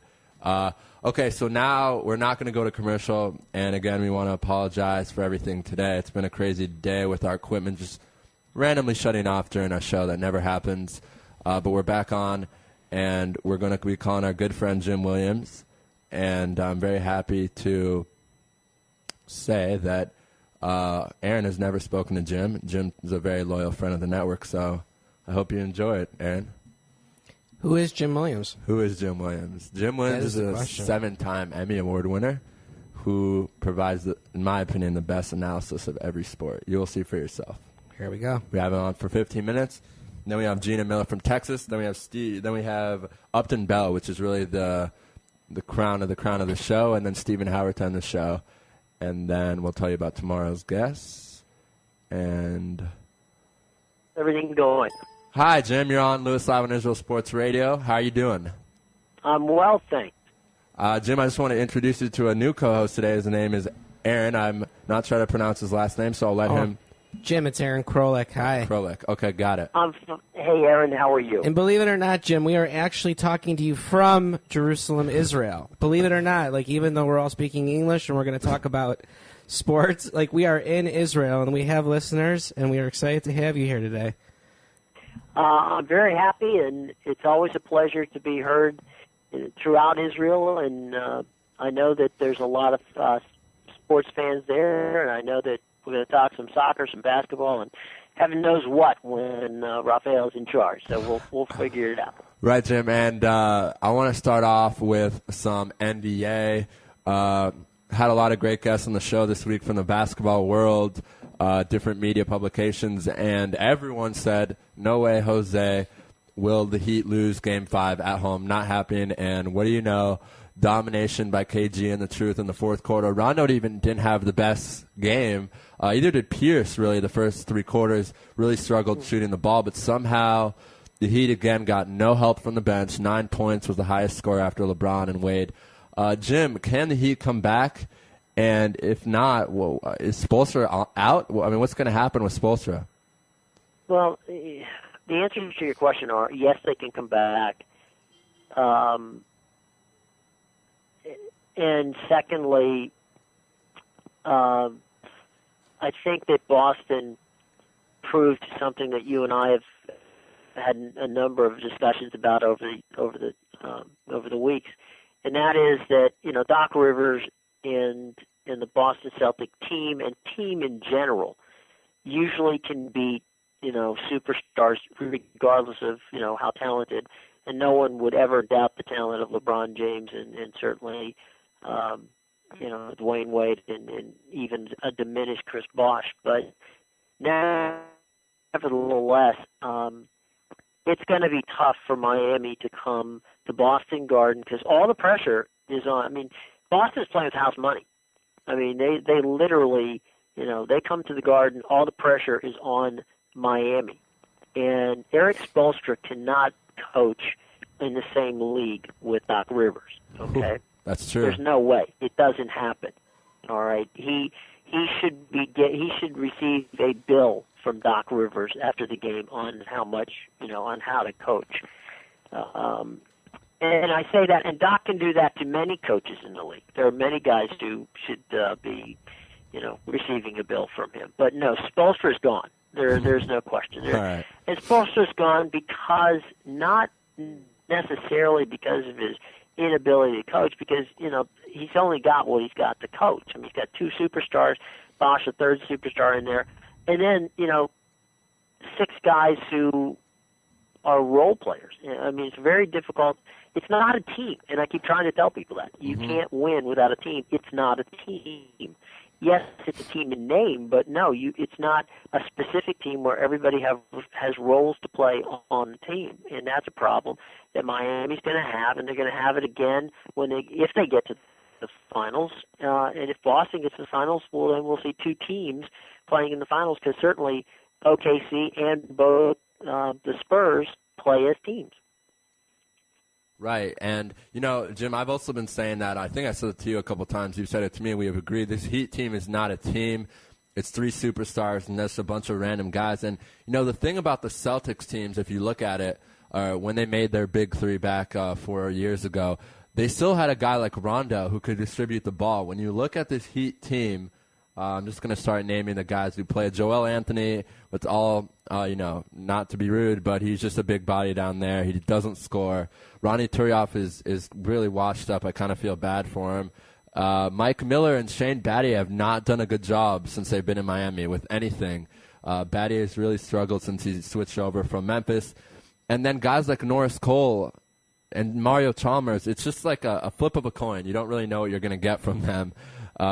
It's difficult to watch because I'm not a LeBron hater. I never have been. I actually love LeBron. I really, really love him. I think he's the best player in the NBA, and I think there's no one even close to him. I even will say that as an overall player. I won't say a better scorer or a better shooter, but it's just sad for me because I really don't think they're going to win this year. And, again, he's going to get a lot of hate, and it's really not his fault. I think it's actually spectacular what the Heat have been able to do without Chris Bosh, in my opinion, just with Dwayne Wade, who's really struggled too, by the way. I'm sure you what are your thoughts on Dwayne, Jim, just really not being able to – something's off. I mean, I made a comment on the show yesterday. Maybe he's getting divorced from his wife. Maybe his kid has a – I mean, something seems off in his demeanor and in his game. But I think that part of it's Boston. I mean, Boston, you can't take everybody away. You can't take all 3 of those guys away. Right. Okay, well, Bosh is out. it's difficult to take from a Boston standpoint. It's difficult to match it up and take LeBron out of that game. It's not as difficult for Boston, body-wise and size-wise, to make life hell on Dwayne Wade. And I think what they've done is they've said, fine, let's do everything we can to alter Dwayne's game and make LeBron beat us. And, LeBron has done pretty well, and certainly, Dwayne has done as well as he can, given the fact that they have basically, tried everything humanly possible, and I'm talking from Doc Rivers' standpoint, to disrupt Dwayne's game.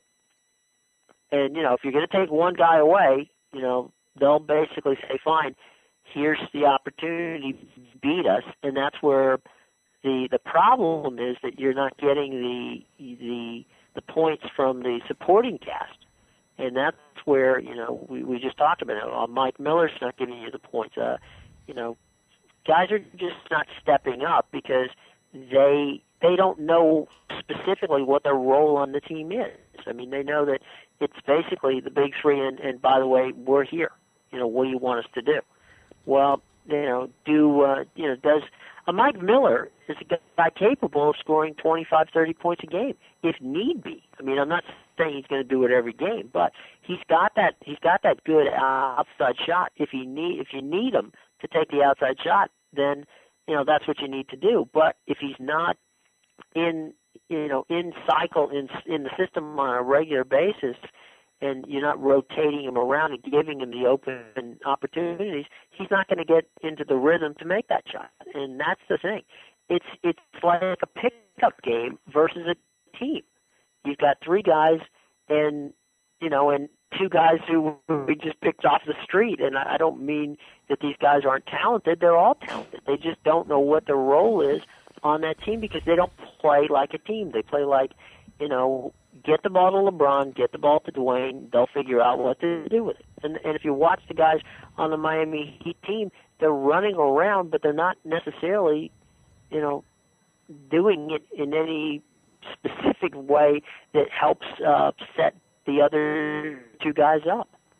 Right. And, Jim, I want to ask your thoughts about Spoelstra deciding not to play Bosch in the fourth quarter. I really don't understand that at all. I think it makes zero sense. But hopefully you'll have some thoughts on that. The only thing I can imagine is that Chris either didn't feel he felt that he might hurt him, or that he wasn't, or that he wasn't ready, meaning that, physically that he might strain something and then be out again. So, I mean, I'm just looking at this as, from a coach's standpoint, normally that's the reason you don't play somebody is you're protecting them from injuring themselves. And I can only assume that that's what Eric did. If he's saving them, then he might be saving them for next year because they may not be around to see, a seventh game. Right, and it's going to be very interesting to see what happens in Miami this year because if they don't win, we're gonna. I mean, Miami's gonna have problems. I think Spoelstra has to be out. I don't know how you don't fire him. I mean, do you see it any way, Jim, that Eric comes back next year? I don't. And again, he's not the whole problem. But, the old adage, it's easier to fire one guy than it is to fire, in the case of, a professional basketball team, 16.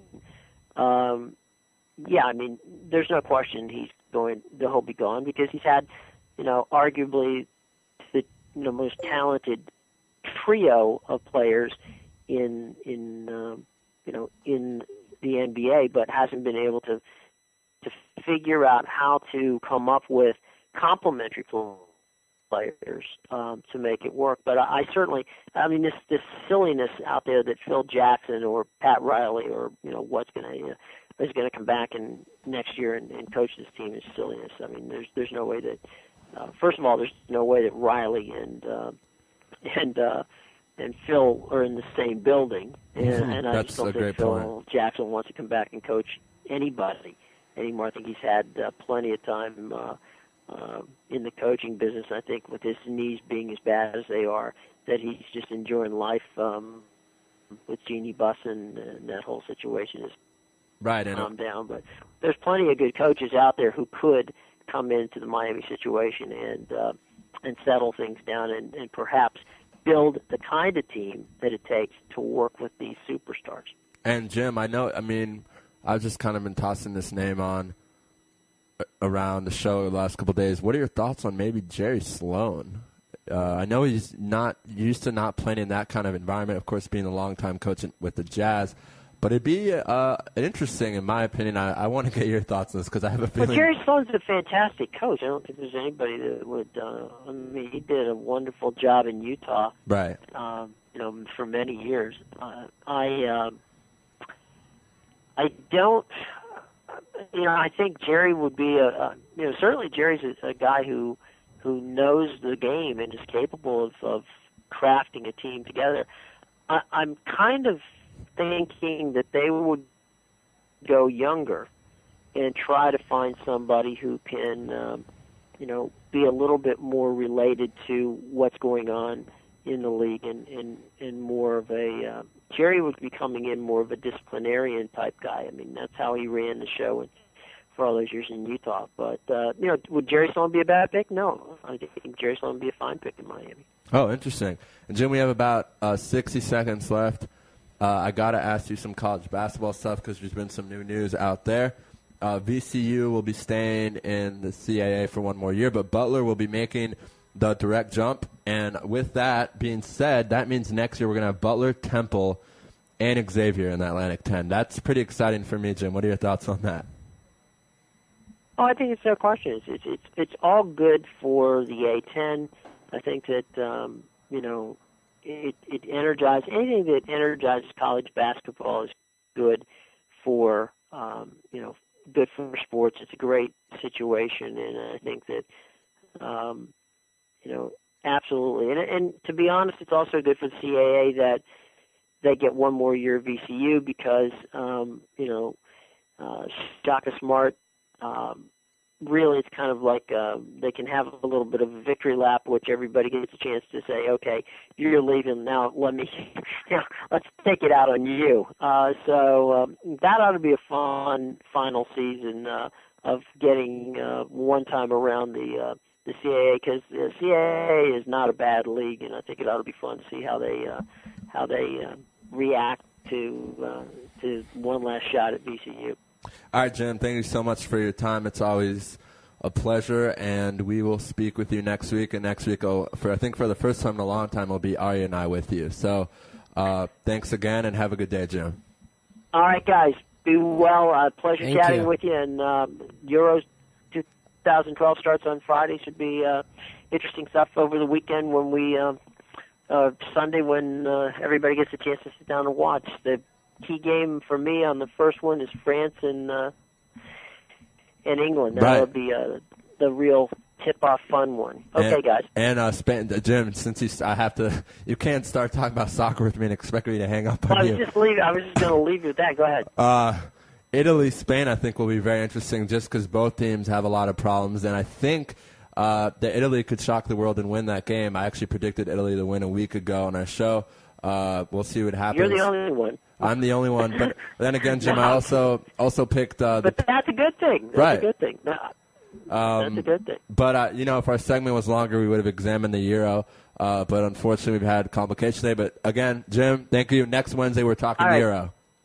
All right, buddy. Take care. You guys have a great Shabbos. All right, Bye-bye. thanks, Jim. Shabbat shalom, Jim.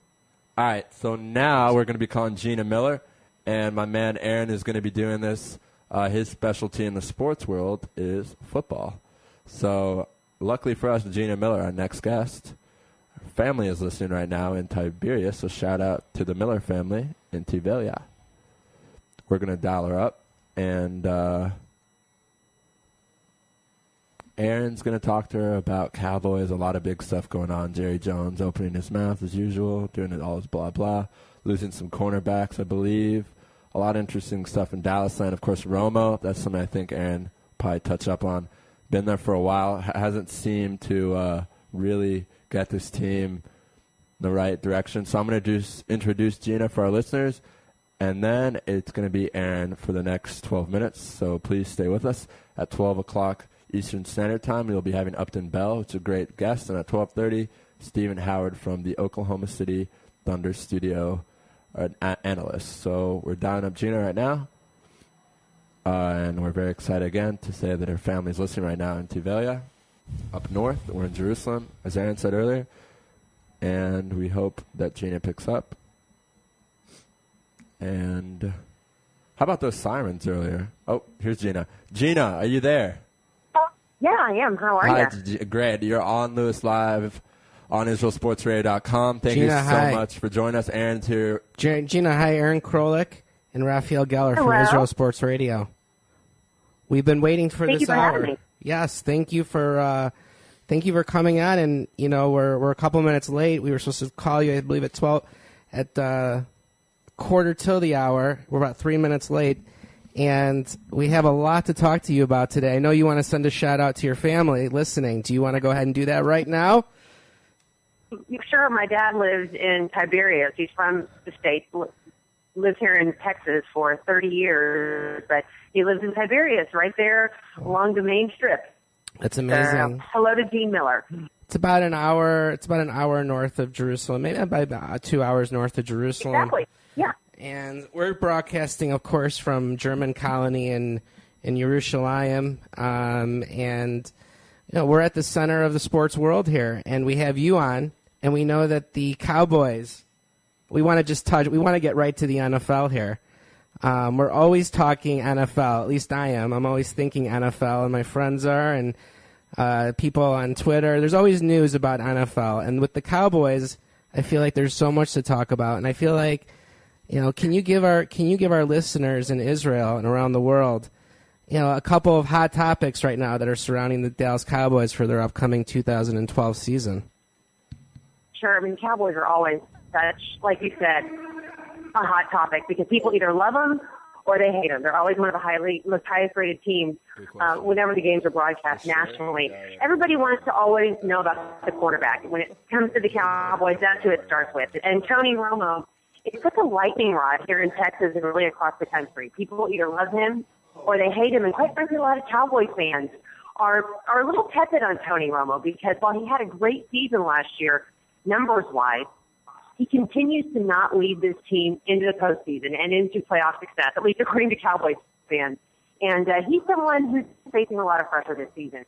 Cowboys owner Jerry Jones recently came out and said that his personal window of opportunity, if you will, was closing. And while he was referring to himself, his own personal window of opportunity, a lot of Cowboys fans and people who covered the team took that as to mean the Cowboys' window of opportunity to win, to get back to the Super Bowl, to win their sixth championship in franchise history, that window is closing.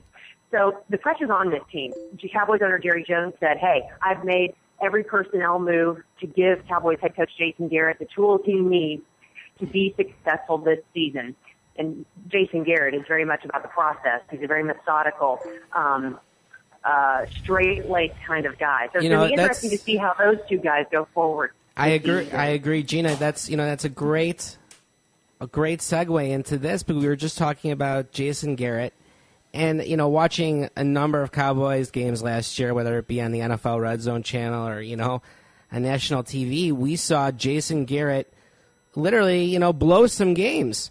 I think you would agree with me.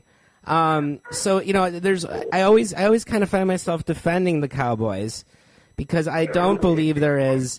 I believe they're a solid team. I just believe that some games don't go their way, and some things just happen in the NFL. But I think that they've made steps with getting DeMarcus Murray, their awesome new running back, who's he's basically at the top of fantasy football charts everywhere, and they have Des Bryant, so they have some really young guns.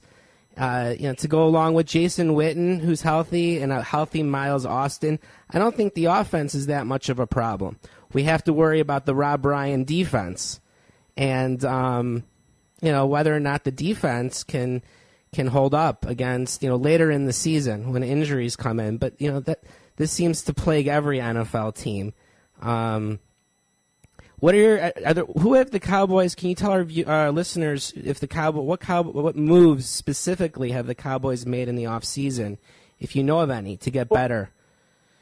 Oh, yeah, you talked about defense, and defense is the one area in which this team has addressed. They've kind of churned the roster, if you will, gotten rid of the old. Brady James is no longer with the Cowboys linebacker. Terrence Newman, the cornerback, no longer with the Cowboys. He was sort of posterized last year when he was hurdled in one of the games last season en route to, I believe it was the Giants game. One of the opposing team's players just jumped over him en route to the end zone. Terrence Newman was a great player for the Cowboys, but his time has come and gone in Dallas. So the Cowboys have addressed their needs in the secondary specifically. They drafted Morris Claiborne. They traded up to draft Morris Claiborne, a cornerback out of Louisiana State University. They signed Brandon Carr, another cornerback from the Kansas City Chiefs. They paid him more money this offseason than anybody else, $51 million. Right. So focusing on defense and the secondary specifically because it was a poor defense last year. So that's going to be interesting to see how the Cowboys secondary is going to respond and rebound and not necessarily rebound, but just sort of come together and adapt to the Rob Ryan system. Rob Ryan came in here last season basically telling everyone that he was going to have the best defense in the NFL. He's a very brash guy. You got to love him for that because he always gives you something that's interesting and fun to hear. How this team responds in the second year under Rob Ryan is going to be a real storyline we're going to follow. And every team is dealing with this, but the Cowboys used it as a little bit of an excuse last year. They didn't have the mini camps, the off season, the training camp because of the NFL lockout. Great point. How this team responds going forward is going to be a real big story. That is such a great point you make there, Gina. That offseason hurt a lot of teams last year. They got off to some really poor starts. And they didn't have the issue that the Cowboys did. Let's talk about more NFL football. Anything else you're hearing in your neck of the woods? Any rumors, anything having to do with teams, any teams that you think might surprise people this year? My Chicago Bears, look at their offseason. What an offseason. Michael Bush, Brandon Marshall. They go out and get the best kick returner, Eric Weems from Atlanta. They go out and they draft a stud from South Carolina, Ashton Jeffrey. This receiving core is all of a sudden, one of the top receiving cores. Give our listeners, a couple opinions on what you think of the Chicago Bears, and maybe even what you think of some other teams that are going to give the Cowboys a run for their money this year. Well, one storyline we're really following here in North Texas is what's going on in New Orleans, the New Orleans Saints. They're sort of our neighbor. Louisiana is neighbors right up to Texas, and the Saints have obviously, had won to the Super Bowl, won it a few years ago. Everyone here in town is curious how the Saints are going to respond, considering Drew Brees hasn't reported to organized team activities, which are going on right now, as well as the team's minicamp, which is coming up. The New Orleans Saints put a franchise tag on Drew Brees. He has yet to sign that franchise tag. He wants a deal. The man wants to get paid. He's one of the best quarterbacks in the NFL. So, you can make the case he deserves to get paid. So we're all really interested in how he's going to proceed with the Saints. Is he going to sit out a year? Is he going to play this season? What's going to happen with Drew Brees in New Orleans? And then you bring up the point about the Chicago Bears. Jason Campbell, how is he going to adjust to this new role? How another player, another signing by the Chicago Bears. Team? Yeah. And, we don't. I don't know how you feel about the Houston Texans being a Dallas Cowboys reporter. Oh. Can we go there? Are we allowed to go there right now? Oh, yeah. Let's talk. Houston, go ahead. Tell us what you think about the Houston Texans. Houston and Dallas have a very much of a love-hate relationship. They're about separated by 4 hours driving time as the crow flies, north to south. And Houston hates Dallas. Dallas hates Houston, and it goes all the way down to the football team. The former Cowboys head coach, Wade Phillips, is now the Houston Texans defensive coordinator. Right. He did a phenomenal job in Houston last season, and to the dismay of a lot of Cowboys fans who thought he was the problem. I think, as it turns out, Wade Phillips is a good coordinator, perhaps not so much a good head coach, because in Dallas, players will tell you that he sort of lost this team. What's interesting is that some of his players are now playing down there in Houston. The Texans signed former Cowboys linebacker Brady James, who at one point really was the leader on this Cowboys defense. He may have lost that leadership role this past season. But the Texans, their defense has just blossomed and flourished under Wade Phillips. They went to the playoffs, and we all know that the Cowboys did not last season. Right, but Houston did lose Mario Williams. So, and also they helped, kind of beef up their running game a little bit, although you can't really beef up more when you have Arian Foster and Benjamin Tate and Derek Ward, but they went out and signed Justin Forsett. It's now the receiving core, which is most ironic that they're questioning, even when you have Andre Johnson, who's probably the best wide receiver pound for pound in the NFL. Now who are you going to put with Andre Johnson? You have a Kevin Walter, who's, been, off and on. Jacoby Jones, I believe, is gone.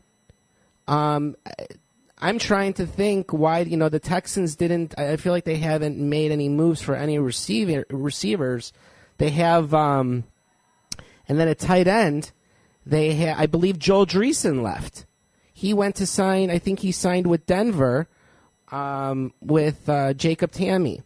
So Dreesen left, and now so they have Owen Daniels, who was injured a couple seasons ago, but he came back last year. But I still think, their offense, and especially now we know about Matt Schaub. We know he has the arm. We know he has, I've seen him have some pretty bad interceptions and fumbles late in games, like where you're just thinking to yourself, wow, how could he just do this? And that's the Tony Romo. You have those Tony Romo moments, The Tony Romo ism. Exactly. Yeah. You have it, but, and that's unfair. I don't even like going there. Who likes going there with the Tony Romo isms? Because we know that quarterback is, I think it's the hardest position probably in all sports. I mean, you have to lead the team. Yeah. And Tony Romo, he does a great job at. So does Matt Schaub. I love staying on the NFL. Is there anything else that you want to talk about in terms of what you're covering right now down there in Texas besides the Saints scandal, which, it's kind of gotten, it's sad. It's a little bit sad that coaches go this far for such. And it's, we're talking about a couple $1,000s, and I mean, it's like, what? But I bet you it happens more than we know around the NFL. Because if it's happening. You can go to, I do a pregame show, a Dallas Cowboys pregame show with Randy White, former Cowboys defensive lineman who was a Hall of Famer, And I worked for the Cowboys for 3 years. I mean, I know a lot of these NFL players. And the Saints Bounty program, when that news broke, I think a lot of people were saying, really? Tell me something I don't know. The Saints' problem is they just sort of got caught. And when you hear the video, or hear the audio, rather, when you hear Saints defensive coordinator Greg Williams saying, hey, we want to knock these guys out, when you hear the audio, it's pretty damning. It's some pretty telling audio, and it's pretty indicative of perhaps the culture within that Saints locker room. But I think you'll hear a lot of NFL players say it's not that much different from what was going on or what is going on in our locker room. I think NFL Commissioner Roger Goodell is trying to make a statement, and he's being very, very emphatic. This will not happen under my watch in my league, and he has a no tolerance policy for any type of behavior of that nature. So at least he's being at least he's in line with his policy and continuing to adhere to it. And he's being strict, and he's not wavering from that at all. Here locally in North Texas, we're obviously focused on the Texas Rangers. They're the best team in the American League. They've gone to 2 straight World Series, and they have not won. They lost to the Giants in 2010, and then they were just basically an out away twice last season against the St. Louis Cardinals. So, can they go to a 3rd straight World Series and do what they weren't able to do the last 2 seasons is a story we're following. And, in Texas, we followed this team and we covered this team very closely, and the All-Star voting numbers were just released yesterday across the country here in the U.S., and the Rangers, by and large, are killing other teams in All-Star team voting. Josh Hamilton is the leading vote getter, the Rangers outfielder, who has won American League Player of the Month honors for the last 2 seasons. He has 2.5 million votes for him. So it's kind of interesting to us here in Dallas-Fort Worth who cover this team that the rest of the country is sort of in on this team and seems to be rooting for it as well. You know, Gina, our 15 minutes is up, and it was such a pleasure to have you. I know that was the quickest 15 minutes in Israel Sports Radio history. We could have you on again. We will have you on again. We're going to have Raphael call you. You are going to be someone we are going to be talking to a lot this year because the NFL East is going to be a great division in football, and probably the Rangers are going to be around come late July, August. September, October, exactly. We're going to have you on, and if you go ahead and tell our listeners where we can follow you online, if you tweet what your Twitter name is, and go ahead. I actually tweeted that I was going to be joining you guys. So great. You can find me on Twitter at That Sports Girl. That THAT Sports Girl. It's pretty simple. I have my own blog. It's thatsportsgirl.blogspot.com. My television station is cbsdfw.com. I work for the CBS affiliate here in Dallas-Fort Worth, but been over to Jerusalem before, been to Tel Aviv, done it all over there, ran the Jerusalem Half Marathon in 2008. So I know the city well. It's one of my favorites. Hey, listen, come visit us in the studio sometime, and we'll buy you a falafel. I would love to. And we'll talk about whatever you want, all things Texas. And Gina, this is Raphael. Now I wanted Aaron to do the interview with you, but again, I wanted to thank you. We always like adding friends to our show. We have Mark Stein from ESPN I know Mark really well. Yeah, Mark's a great guy, and we're going to have him on, I believe, next week when the final starts. So it's great to add another Texan to our show. And we hope that your father enjoyed listening, and we'd love to have you on again, and have a great day out there. I do, too. Thank you so much, guys. Yom Tov. Thanks, Gina. Bye. All right, so now, that was great. I just thought of something, guys, for our listeners.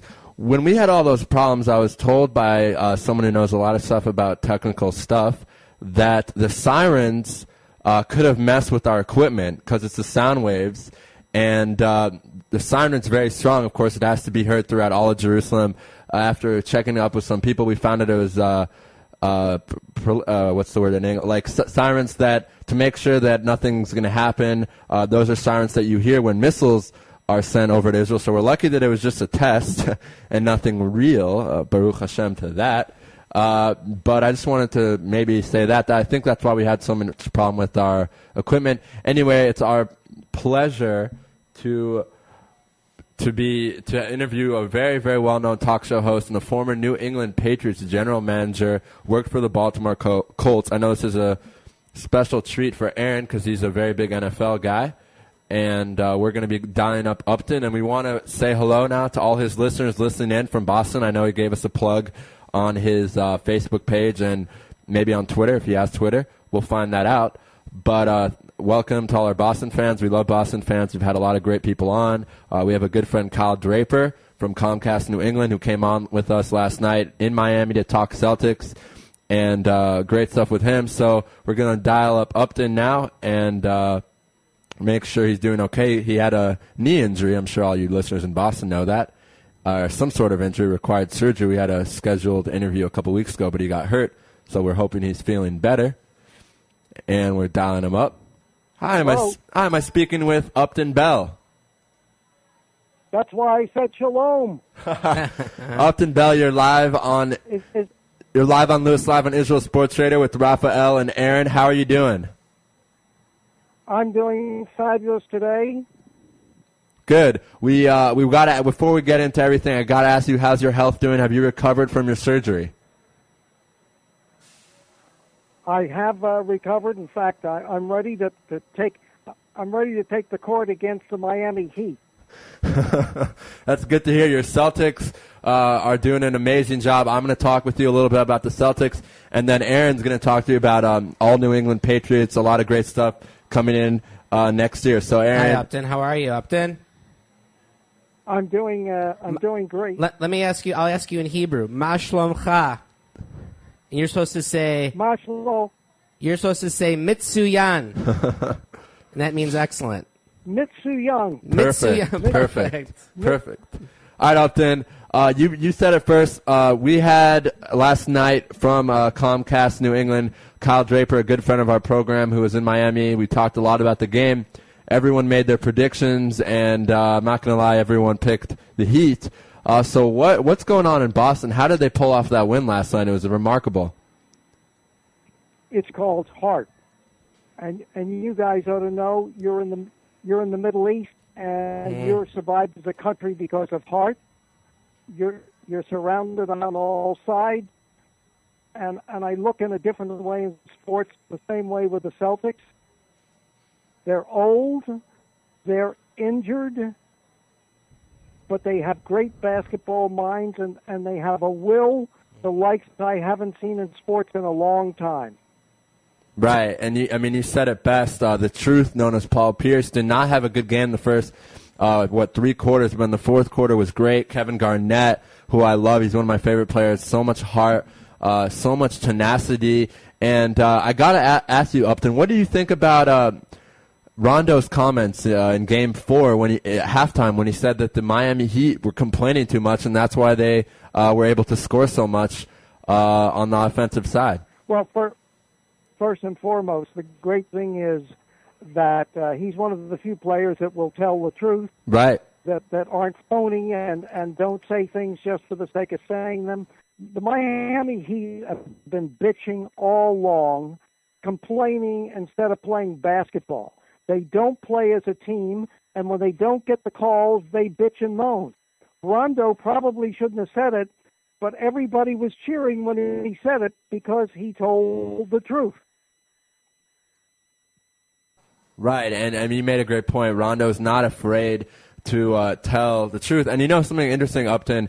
I thought it was very, very interesting that even after Rondo made that point last night during the game, same thing happened. Dwayne Wade fell to the floor. The foul was not given to him, and he just stayed there on the floor, took his time, and ran back. And by the time he got back to defense, Paul Pierce laid up an easy bucket. So, I mean, is this bad coaching by Spoelstra, or is this just the Heat players being lazy?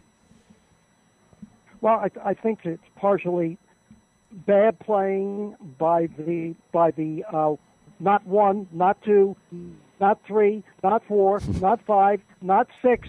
You know, when they got together in Miami, bad playing by great individual players, but I don't think the coach Spoelstra is able to control these people. And I think God himself, Pat Riley, is probably sitting in the stands and saying, what the hell do I do here? Because he certainly can't replace him now. Right. But the difference is the Celtic players, guys, they listen to their coach. They play as a team. They have sublimate their egos.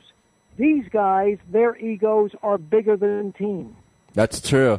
I mean, and River is just such a passionate guy. I know the players absolutely love him, everything he brings to the team. Hello? Yeah, Upton, can you hear us?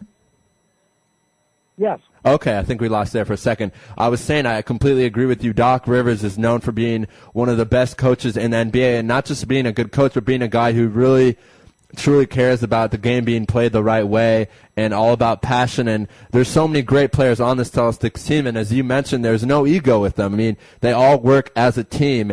And even let's give credit to some of the bench guys who really had some great games last night. Michael Pietrus played lights out. He played tremendous, had a lot of great three-point shots and drove the ball. And, of course, the guy from Wisconsin, I'm blanking on his name. I believe he's a rookie. Greg Stietzman, I believe is his name. He played really well in the limited minutes he had. So could you touch Upton a little bit on the X-Factor players for the Celtics and what they bring to your Celtic team? Well, here again is why all of America that watches basketball is rooting for the Celtics, and normally they don't. The reason is Their bench is depleted. First and foremost, if Avery Bradley was playing and didn't have the two shoulders that would be operated on, he would shut down Dwayne Wade. They really lost something when they lost him.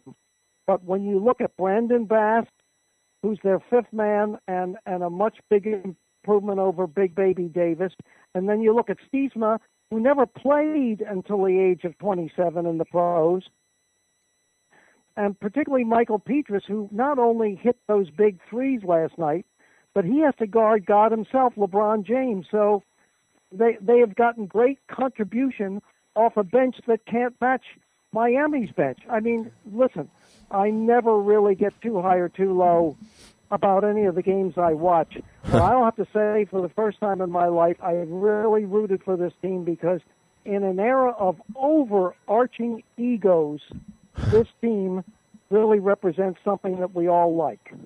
Yeah, absolutely. And, I mean, it'll be very interesting to see if they can close it out in Boston Game 6. Again, I think no one's going to be rooting for them. Everyone's going to pick the Heat. I remember watching the pregame show on ESPN, Michael Wilbon, Magic Johnson. They all picked the Heat, and I think even one of them said that it'd be a blowout. So gotta love this team, gotta love the heart. And, it's been a pleasure for me to stay up in the morning here in Israel to the wee hours, till 5, 6 in the morning to watch this Celtic team really play as a team. And I'll tell you, Upton, something that's very meaningful to me is I grew up in a household where Bobby Knight was always the most important thing, and teamwork was the most important thing. So seeing this Celtic team kind of reminds me of that 1975 team where they went undefeated with Scott May and all those great John Laskowski and all those great guys, because all those guys were great players. I mean, they all went on to the NBA, but they knew what they had to do for the team to win.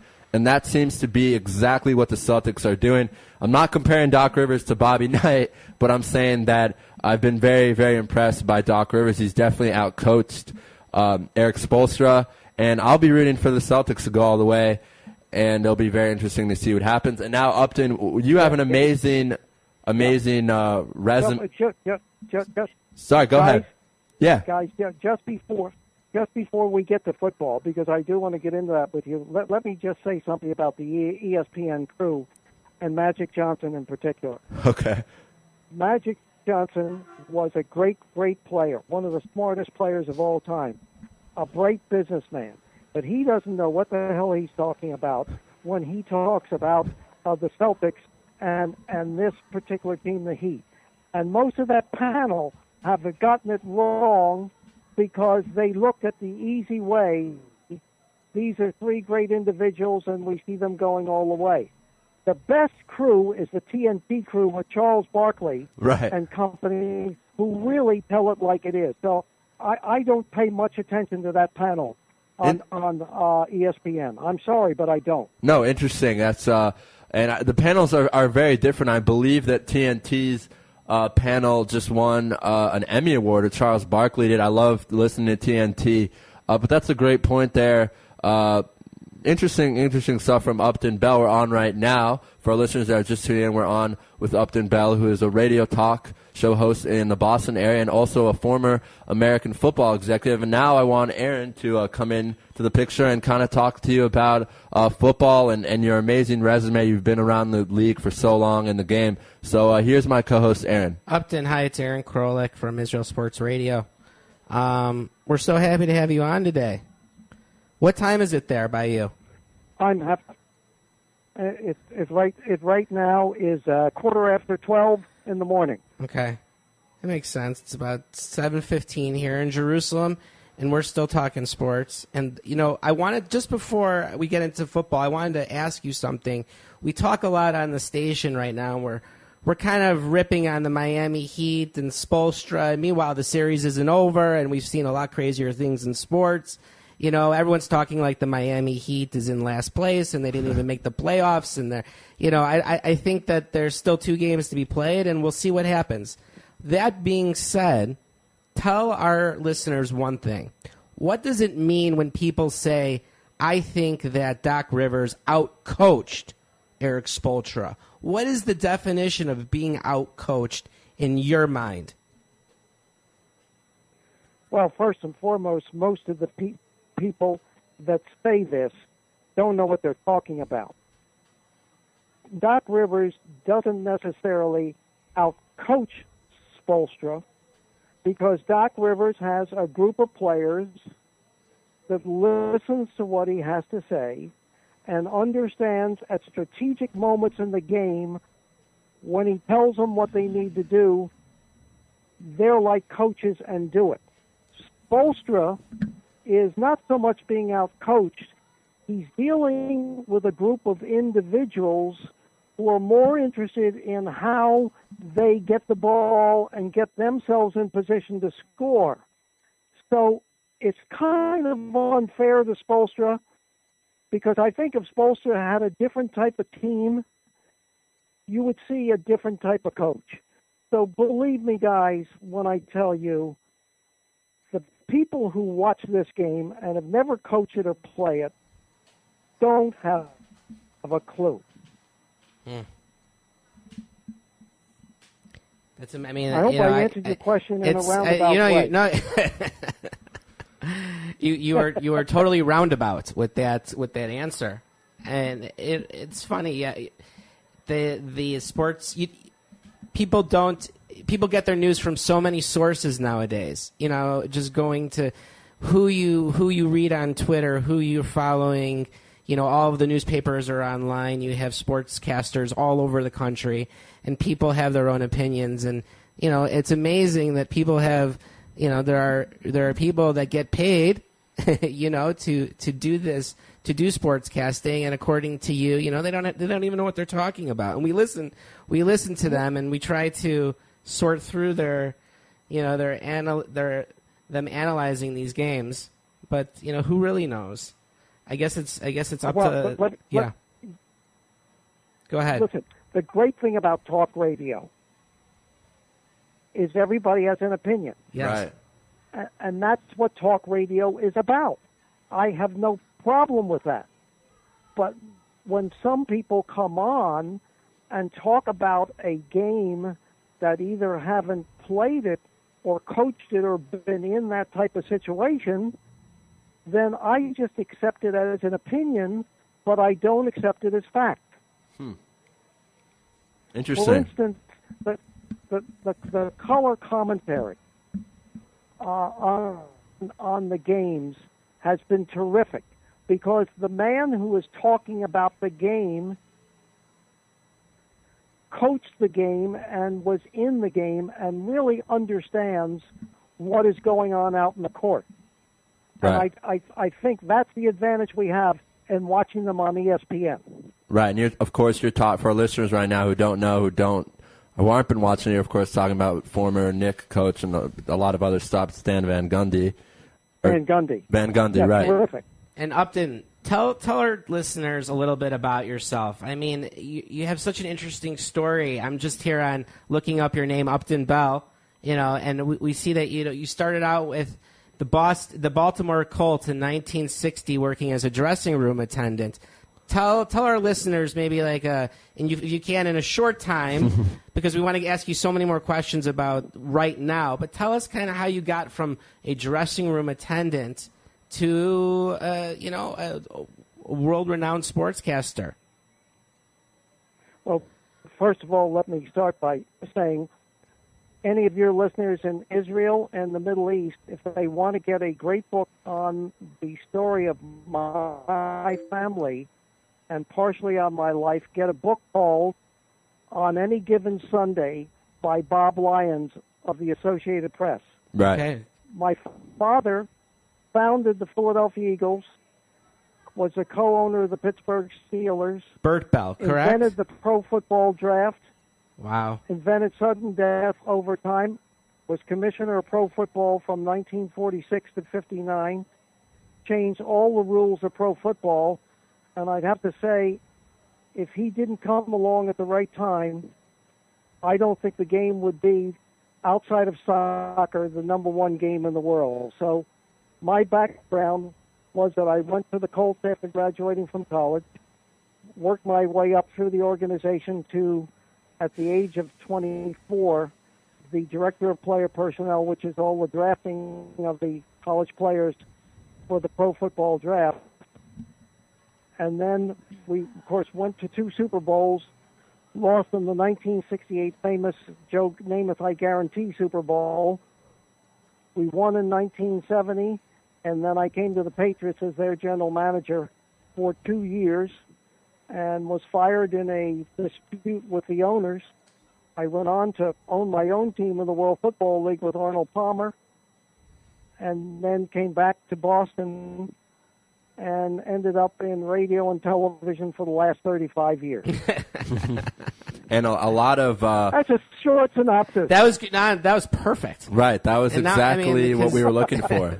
This is only something that you can do. And your mother was a Broadway actress, which is even... My mother, that's where I get my first name. Here's an interesting story, guys. Tell us. And get the book. I didn't write it, and I get nothing from it. It's called just, Any Given it's been Sunday. A big seller in Europe. By Bob Ryan. Any Given Sunday. My mother. Yeah. Yep. My mother actually lent the money to my father to buy the Frankfurt Yellow Jackets out of bankruptcy for $3,500, and he renamed them the Philadelphia Eagles on the day that they got married. She lent him the money to buy it out of bankruptcy. Wow. For $3,500. $3,500. Yeah. Now, here's an interesting thing, too. Yeah. She, before she met him, was engaged to Bernard Baruch, the famous financier on Wall Street. Right. His son, she was engaged to. She broke the engagement and went out with my father off and on for 2 or 3 years. And his father was, at one time, the Attorney General of Pennsylvania, and his grandfather was the Attorney General and also the governor, or his brother was the governor of Pennsylvania. They were all political on one side. My mother was all show business on the other side, and my father in the middle was all football. It's an amazing story. Your biography is an amazing story, and you drafted Jim Plunkett with the first overall pick in way back in 19.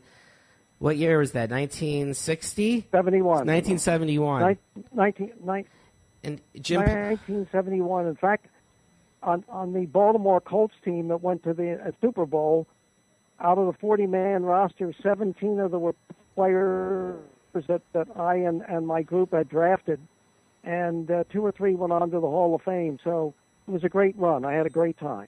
The Patriots, they have been a staple, I think, in the NFL, the American sports diet, just as much as the Dallas Cowboys have been. Probably the Patriots have been there for the last, definitely 15, 20 years. They've been at the top. Why do you think that the Patriots are consistently awesome, yet, Upton, they can't beat the New York Giants in a Super Bowl? What is the it factor? The it factor is the reason that pro football is the number one sport in the world outside of soccer. One game and you're out. Not the best of 3, not the best of 7. Yep. One game and you're out. And if you have a bad day, which they have twice against the Giants, then you don't win. But let me point out to you, the reason for the Patriots' great success, there are 3. Bob Kraft, number 1. Bill Belichick, number 2. Tom Brady, number 3. Mm-hmm. It's the franchise. It's solid all the time. The same people are in charge. The same discipline is there. The same type of team attitude is there. It is a great organization. It's what the Cowboys used to be. It's what the Colts used to be when I was there. It's what the Packers were under Lombardi. When I was... People make a mistake in doing... Go ahead. So what people make a mistake in doing is every time they have a losing season or something happens, they change the coach, they change the general manager, they change the direction of the franchise. You have to get a plan, you have to put it in place, you have to get the right people, and you have to keep them. Right. They don't do that today. And you need and I think you hit it right on the head. You need a star quarterback. And I think that's why we're going to see the Denver Broncos really emerge this year, because I don't think Peyton Manning's out of it. I don't think he's out of it. I think he's hungry. I would be very careful here. Yeah. And I'll tell you why. Why? The type of operation he's had is so dangerous in a game that one blow and it's all over, that I would be a little, I have a little trepidation here. Certainly, he's looked good in the preseason drills. He can certainly turn that franchise around, but one blow to that neck or that arm and it's all over. A couple of my favorite Patriots moments I wanted to tell you was the snow game against the Tennessee Titans. Do you remember that one about 3-4 years ago? It was an absolute blizzard. I do, but yeah. I do, but my favorite game, one of my top 10 favorite games of all time, is the snow game against the Raiders in the Tuck Rule. Right. Because that was the one that really made Tom Brady. Of course. It started this team on its run to the Super Bowl, and in some cases, I think it was the wrong call. But that's the luck of life. Right. In looking at that game, there's no way they should have won that game. They did win it, and I will say this, that until he left, the greatest clutch player I've ever seen was Adam Vinatieri. Right.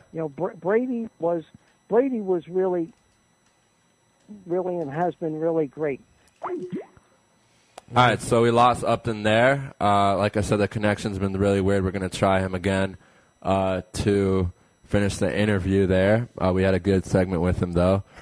And interesting stuff that Upton was saying. Of course, he has an old-timer's view. My father is exactly the same age as Mr. Bell, so I'm kind of used to hearing a lot of the stuff that Upton's saying. And it's always interesting to have people on with a lot of insight on things that maybe the younger generation doesn't. So I've really enjoyed it. I hope you have, Aaron. No, I'd love to talk to him again. And we're going to try calling him again. And we're going to have to end it, though, with him. We're going to ask him one more question about Robert Kraft, because Robert Kraft's a great friend of Israel, donates so much money to the stadium here, and been a guest on Lewis Live on Israel Sports Radio. So let's see if we can get a hold of Upton, wrap it up with him, because we have Stephen Howard. Hi, Upton, are you there? Hello? Hi, Upton. We seem to have lost you. I just want to let you know we have 2 minutes left, so I have one last question for you. I want you to talk about Robert Kraft. He's been on our show. He's a huge supporter of Israel. He's considered one of the most passionate owners in all sports, and I'm sure you have a great perspective on him. So if you could end our segment with that, we really appreciate it. Well, first and foremost, he's been a great businessman. In fact, I worked for him when he owned part of Channel 7 way before the Patriots. And in fact, when I was the general manager of the Patriots, he and his sons used to come to the game as fans. Wow. He is a tremendous businessman.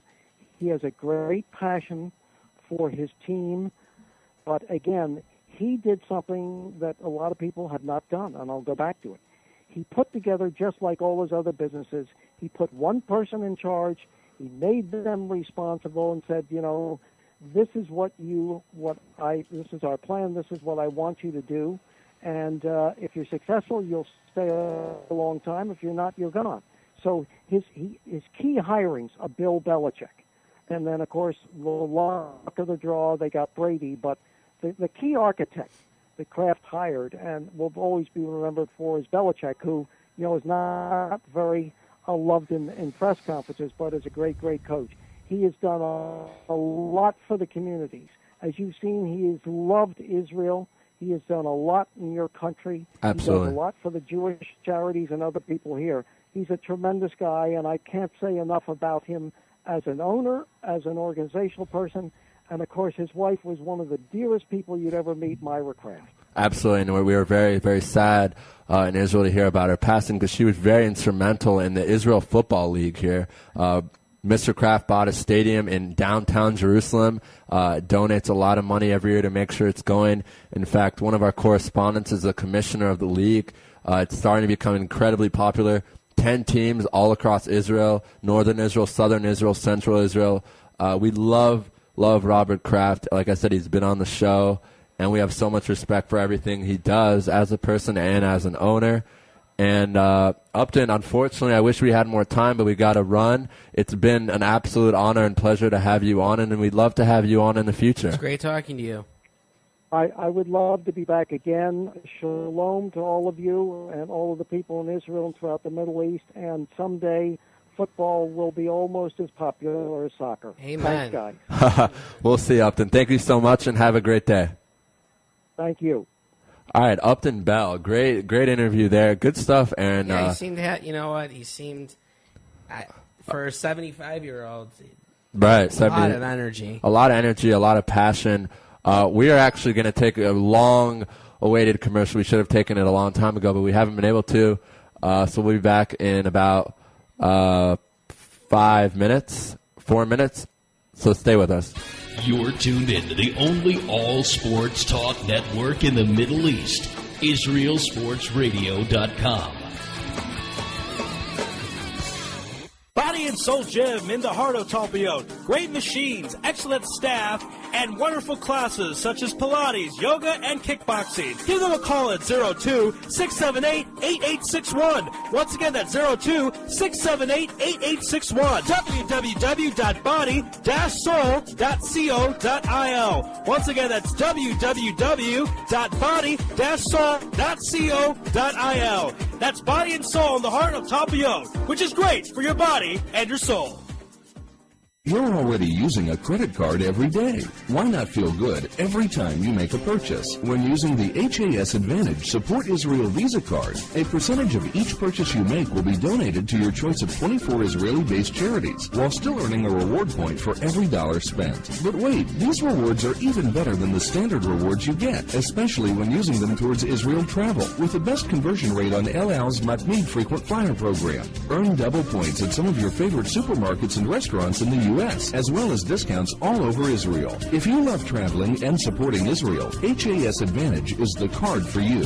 Just give us a call toll-free at 1-866-6-ISRAEL. Sign up right now with the code ISR10 to earn 2,500 bonus points. That's 1-866-647-7235. HAS Advantage. Earn rewards. Support Israel. Offer valid for U.S. citizens only. Terms and conditions do apply. When dialing from within Israel, please dial 1-800-200-818.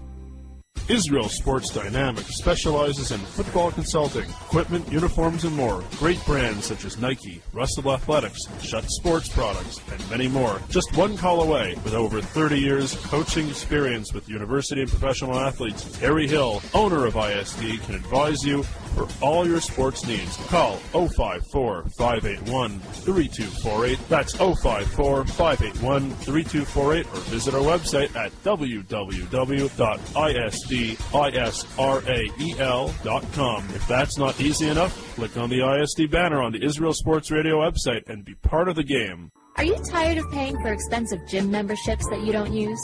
Are you frustrated by not seeing results? It's time for the X1. Israel Gym Systems is proud to launch the X1 suspension and bodyweight training system. Lose weight, build muscle, improve balance, coordination, and flexibility. With your purchase of the X1, you'll receive a free membership to IsraelGym.com and access to our archives of videos and exercise plans. Sign up today at www.IsraelGym.com and get ready for the new you. Israel Gym X1. Higia Hazman. DJ Venom. DJ Venom. DJ Venom. DJing parties throughout Israel. Birthday parties, weddings, club events, bar mitzvahs, bat mitzvahs, and much more. You pick the type of music, and DJ Venom will turn your event into the party of the year. Available Sunday through Thursday. Call 052-952-6506 or email djvenom1984@yahoo.com. That's 052-952-6506 or email djvenom1984@yahoo.com. Book your party today. That's DJ Venom. Broadcasting live from Israel. IsraelSportsRadio.com. Back in Jerusalem, Israel, here with Raphael and Aaron tonight on this beautiful Wednesday night, June 6, 2012. Had a great show so far. We had a problem the first hour. We have now been told that that's because of the sirens. They mess with because the sound waves that come from the sirens mess with the technology, because we have a lot of radio equipment in the house. So we're sorry about the first hour, but ever since 6 p.m. local time, 11 a.m., everything's been great. It's been very fun to have Aaron here. This is his first time here with us. I want to thank Raphael and everyone at Israel Sports Radio for making this happen. Absolutely. It's fun to talk sports with you, Raphael. It's always a good time. And wow, we got to hear from a legend, Upton Bell. And we're going to be in contact with him after the show and try and schedule him again. A lot of interesting thoughts. We're going to call Stephen Howard now. Stephen Howard has been on before, a very funny guy.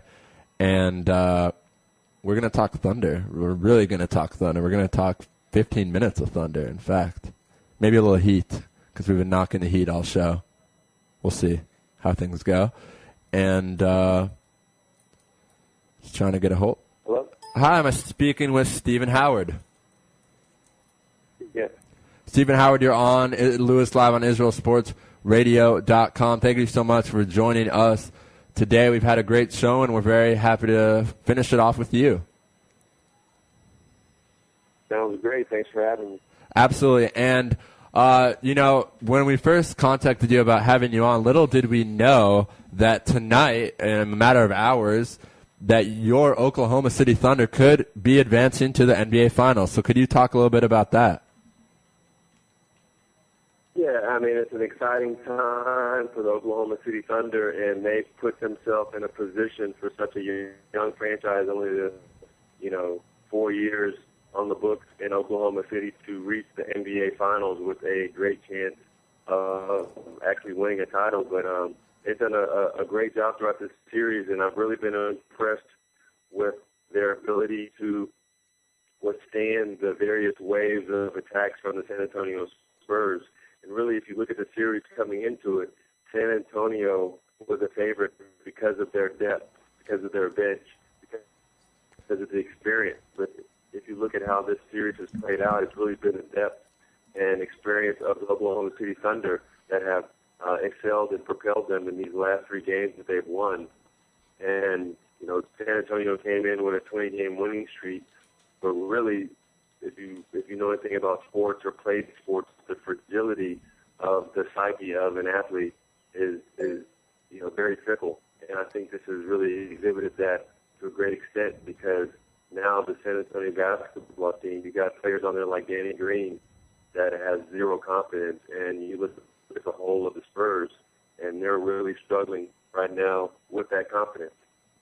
Yeah, absolutely. And I want to talk about, of course, we're in Israel. We love European basketball, so we got to give a shout out to Serge Ibaka, who played in Spain this summer and actually played Israel at Maccabi, I believe.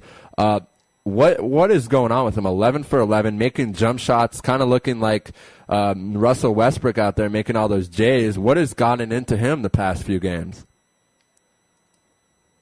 That's one thing about this basketball team, and particularly Serge Ibaka. And if you listen to Scott Brooks throughout this whole season, he would always allow Serge Ibaka as the best 17 and 19-foot jump shooter on the basketball team. And it's really just a matter of him getting those offensive opportunities. And, when you play basketball and you're in that zone, and when the stars align, it's just that perfect mix and that perfect night. And it'd be different if all of Serge's 11 baskets were dunks, which they weren't. I mean, he had jump shots, he had contested jump shots, very difficult shots that he made, and he also was 4 for 4 from the free throw line.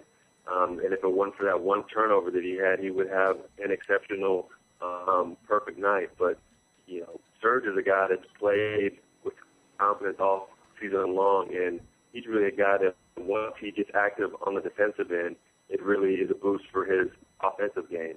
And I think you saw a mix of that in that game. Right. And, Stephen, it's kind of biased, but you are, you work for Fox Sports Net and the Oklahoma City Thunder as a studio analyst. And I don't want to put you on the spot too much here, but when they were down 2-0 and the Spurs were, 20-game winning streak, did you obviously I didn't get a chance to listen to you in Oklahoma because I'm in Israel, but did you really tell, your television audience that, oh, yeah, the Thunder are going to come back and be up 3-2 in 5 days? No, I didn't, because, as a former athlete, you have to take it one game at a time. Right. But I did fully expect them to win the 2 games at home. And after they won those 2 games at home in the fashion that they defeated them, I did expect them to win this game last night. You look at the games that San Antonio defeated the Thunder in San Antonio, and really the Thunder were in all of those basketball games. Even when they were up 22, the Thunder were able to come back and rally and get down 6.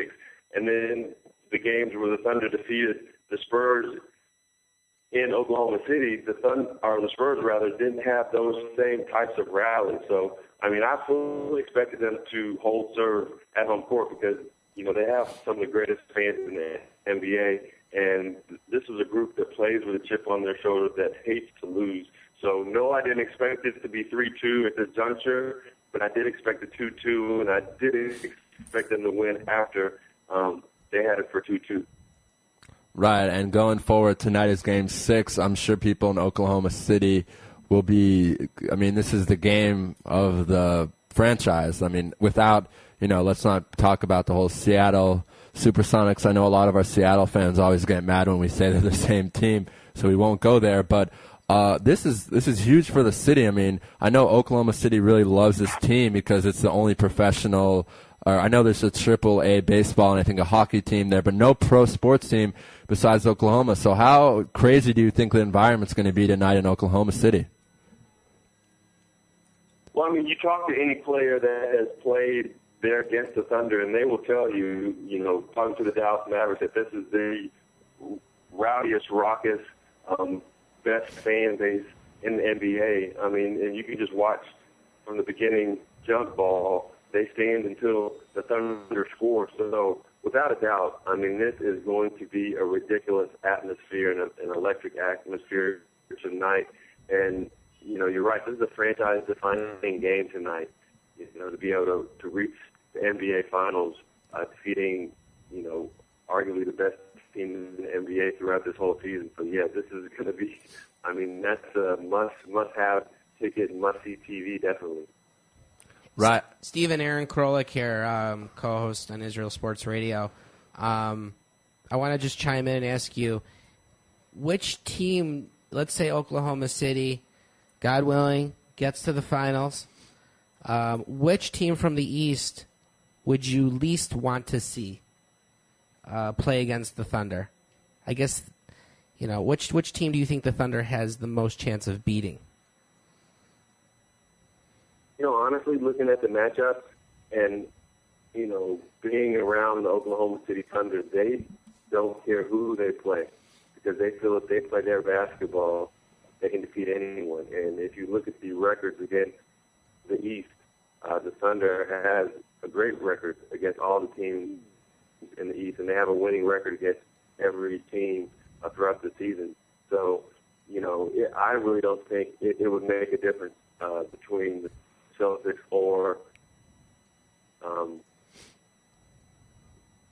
the Miami Heat because I believe talent-wise they're better than both teams, and even the way that they're playing better than both of those teams. So my honest answer is I really don't think it matters at this point. Mm-hmm. Right, and that seems to be a big thing for this Thunder team. They don't really care who they're facing because a lot of teams were so intimidated by the Spurs team. You mentioned earlier on our segment, Stephen, probably, I don't want to say one of the best benches of all time because they're talent-wise not so much, but I think I could go as far as saying one of the deepest benches where you have guys that are your 13, 14 guys that are going to be good in a couple of years. And, Boris Diaw and Ginobili and all these guys who, after being down 2-0, a lot of teams would just give up. And they did not give up. They came home. They played really well. Durant had that amazing – everyone in America is using the word epic. I don't like using that word. But, okay, it seems that we've lost Steven there. And this sometimes happens when we go into a third hour of our program. And we're going to try and get him back. Raphael, you think honestly you think it's going to be Thunder or Celtics? You don't think the teams that are down 2 games right now have a chance? I'm a huge LeBron fan. Everyone knows on the program. I love LeBron to make it. But I like the Celtics. I like what they're doing. So honestly, Aaron, really, I don't care. Really, both of them. If I see LeBron in the finals, I'll be rooting for LeBron against no matter who he plays. If the Celtics are in I'm rooting for the Eastern Conference. I'll put it that way. What about you? I'm the same way. I could care either way. I think that the NBA playoffs this year have proven that the NBA is back. Right. And more exciting than ever. Right, and we're trying to get Steven back on, and this might be a sign from God that we need to end the show early today. It's been a crazy day with the sirens going off. Steven? Hi, Steven. I think we lost you there. We have about 5 minutes left. So I kind of obviously last time we had you on, you were pretty funny, and you said, "Hey, we haven't talked about my time in Israel." So I want to do that with you this time. And obviously all our listeners who are listening in Israel are more familiar than the Israeli Basketball League than all our listeners in America. But how do you summarize your time in Israel when you've played in so many different countries and also, of course, in the NBA? I loved it. I mean, that was, some of the best times that I had was in Israel. I mean, it was almost, kind of the center of the universe, so to speak, and so much history and so much beauty associated with it. I loved the whole experience there. And actually, I'm going to be back in Israel at the end of July with a contingent of former NBA players that's going to be there. So I'm excited to go back. And, when you're here, you better let us know so we can have you in studio. How would you like that? He'd be thrilled. We would love that. We always love having all our guests that we have on our show in studio, and it's funny that you mentioned that because even even our non-Jewish guests always seem to make an appearance here. Fan favorite and one of our favorites, Chris Wallace, who is a huge Israel supporter, Memphis Grizzlies GM, has been on the show before. Has been to Israel 9 times in the last 10 summers. That's more than most Jews in America. So that's exciting. And what's funny, Stephen? A lot in the last few years, and I'm being really serious. More non-Jewish athletes, coaches have come to Israel than Jewish athletes. It's very weird. Amari Stoudemire came here and did a lot of stuff, some soul searching. Dwayne Wade was supposed to come here. So interesting stuff there, and we'll be very happy to have you in our homeland and have you in the studio and maybe buy you some Israeli food and show you the culture here. Hey, love it. I love Israeli food, love everything about Israel, so I'd love that opportunity. So, yeah. All right, great. So let's keep in touch. And Stephen, we want to let you go with this. I want to take your bias of working for the Thunder and all that, and I will promise you that no Oklahoma City fans will hear this. I want you to predict right now who's going to win the NBA Finals and how many games. Honestly, I mean, and this doesn't have anything to do with Oklahoma bias, but the Thunder are playing better basketball than anybody out there right now. So okay. I do think that they could win that NBA championship. Now, they do have to win tonight against the Spurs, but when that happens, I do think that they could win in 6 because they're playing that well. Wow. Okay, and I'm really gonna hope that that's no bias, of course, because you do work for them. But I during one of the commercial breaks, Aaron and I were talking, and we were saying that I love the West, I love watching it, but we will be rooting for whoever comes out of the East. And I think whoever does come out of the East is going to have a battle against any of the teams out of the West because the teams in the West are much stronger, much deeper, especially, let's say just, for example, the Spurs come out and play the Heat. I mean, this team, the Spurs can bring up a guy off the bench every 3 minutes, fresh legs to guard guys like LeBron and Wade. And it'll be very interesting to see what happens there. Stephen, we want to thank you so much for your time. We know you're busy, the big game tonight. Good luck to your Thunder. We will be rooting against them, against the Spurs, and we hope they can close it out and make their first NBA Finals appearance. All right. Thanks a lot, guys, and thanks for having me on. All right, Stephen, we'll keep in touch. That was Stephen Howard from the Oklahoma City Thunder. He's a studio analyst in Oklahoma City, works for Fox Sports Net, so you can check him out there every night when there's a game. Usually at the end of the program, what we do, we have about 8 minutes left. We like to go into our media room and check out if there's any stories that are breaking, because it's about 1 p.m. Eastern time in the United States. So I'm going to do that for a bit, and then we're going to have some closing thoughts, and then we're going to go. It appears that Novak Djokovic and Roger Federer will be advancing. Raphael Nadal also advanced in the quarterfinals, 7-6, 6-2, 6-3. And Andy Murray right now is battling it out against Federer from Spain. So it'll be very interesting to see what happens there. So that's just a French Open update for you guys.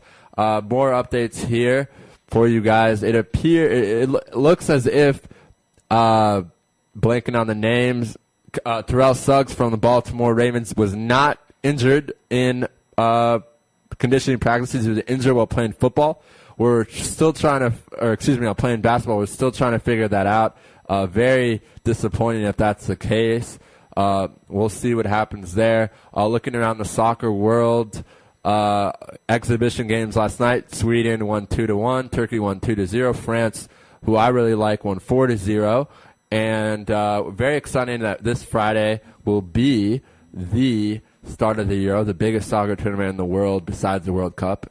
And that's just an update from the soccer world. Now going to the baseball world, we want to talk a little bit about some games in the past couple days, and some teams are playing really well. The Mets are playing really well. Of course, had the no-hitter with Johan Santana. And last night, Andy Pettitte looked vintage Andy Pettitte, and I love Andy Pettitte. So that's great to see him back in the game. Pitched, I believe, we're looking up the stats right now. Whatever, he pitched a shutout, very well played. So that's very exciting to see that.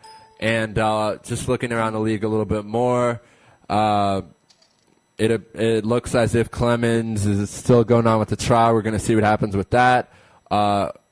Bryce Harper had a game-winning single with 2 outs in the 12th inning. That's pretty clutch against the Mets last night on my birthday. And Tommy Lasorda, former manager of the Los Angeles Dodgers, had a mild heart attack. He's okay. Baruch Hashem. Moving on to NFL, the Sandusky jury is going to start soon, ladies and gentlemen. Penn State, a lot of Penn State alumni are going to be involved in that. Not good for Sandusky. We're going to be talking a lot about that when Ari comes back, because Ari loves that kind of stuff. It's very sad about what happened, and we hope the victims are going to get some justice. In the college basketball world, Butler will be leaving for the Atlantic 10 this year. So as I mentioned with Jim, Butler, Xavier, and Temple will be playing next year. So that's going to be super, super exciting. I'm just trying to find out some more things for you guys to update our listeners. We're waiting to hear some big stories. Most of the stories break at 3 p.m. Eastern time, but we're trying to give you some up-to-the-date stuff right now. All the friendlies are over in soccer, I believe, because the Euro is starting Friday. And we're very happy that everyone enjoyed the show. We just got a shout-out from Gina Miller. So, Gina, if you're listening, thank you so much for coming on. We'll be in touch with you after the show. And hockey playoffs, things are looking really good for the LA Kings. Really good. Kings are up 3-0. They can wrap it up tonight, I believe. Yeah, Wednesday, 8 p.m. That's 3 a.m. local time if you want to stay up in Israel. I'm going to go ahead and predict the Kings are going to sweep. What do you think, Aaron? Sweep. Interesting stuff there. I kind of, never really want to sweep, though, in the Stanley Cup Finals, or especially in the championship. That's not really that exciting, but L.A. deserves it. They haven't had anything, seems like, in a long time. So we'll see what happens there. That'll be a great game tonight. And another huge game tonight. We talked about Stephen Howard. Game 6 in Oklahoma City. They'll be wearing the blue in Oklahoma City, and that starts at 9 Eastern, which means it's 4 a.m. I'll have to decide if I'm going to stay up for that. Maybe I'll take a nap.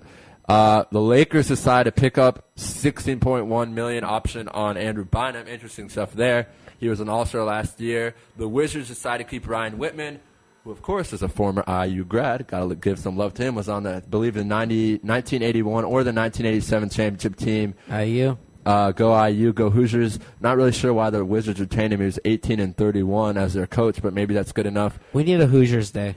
We will have a Hoosiers Day. We need an Indiana Hoosiers Day. Snyder, who used to be the coach of Missouri, is meeting with the Bobcats. Will be interesting to see who the Bobcats get as their new coach.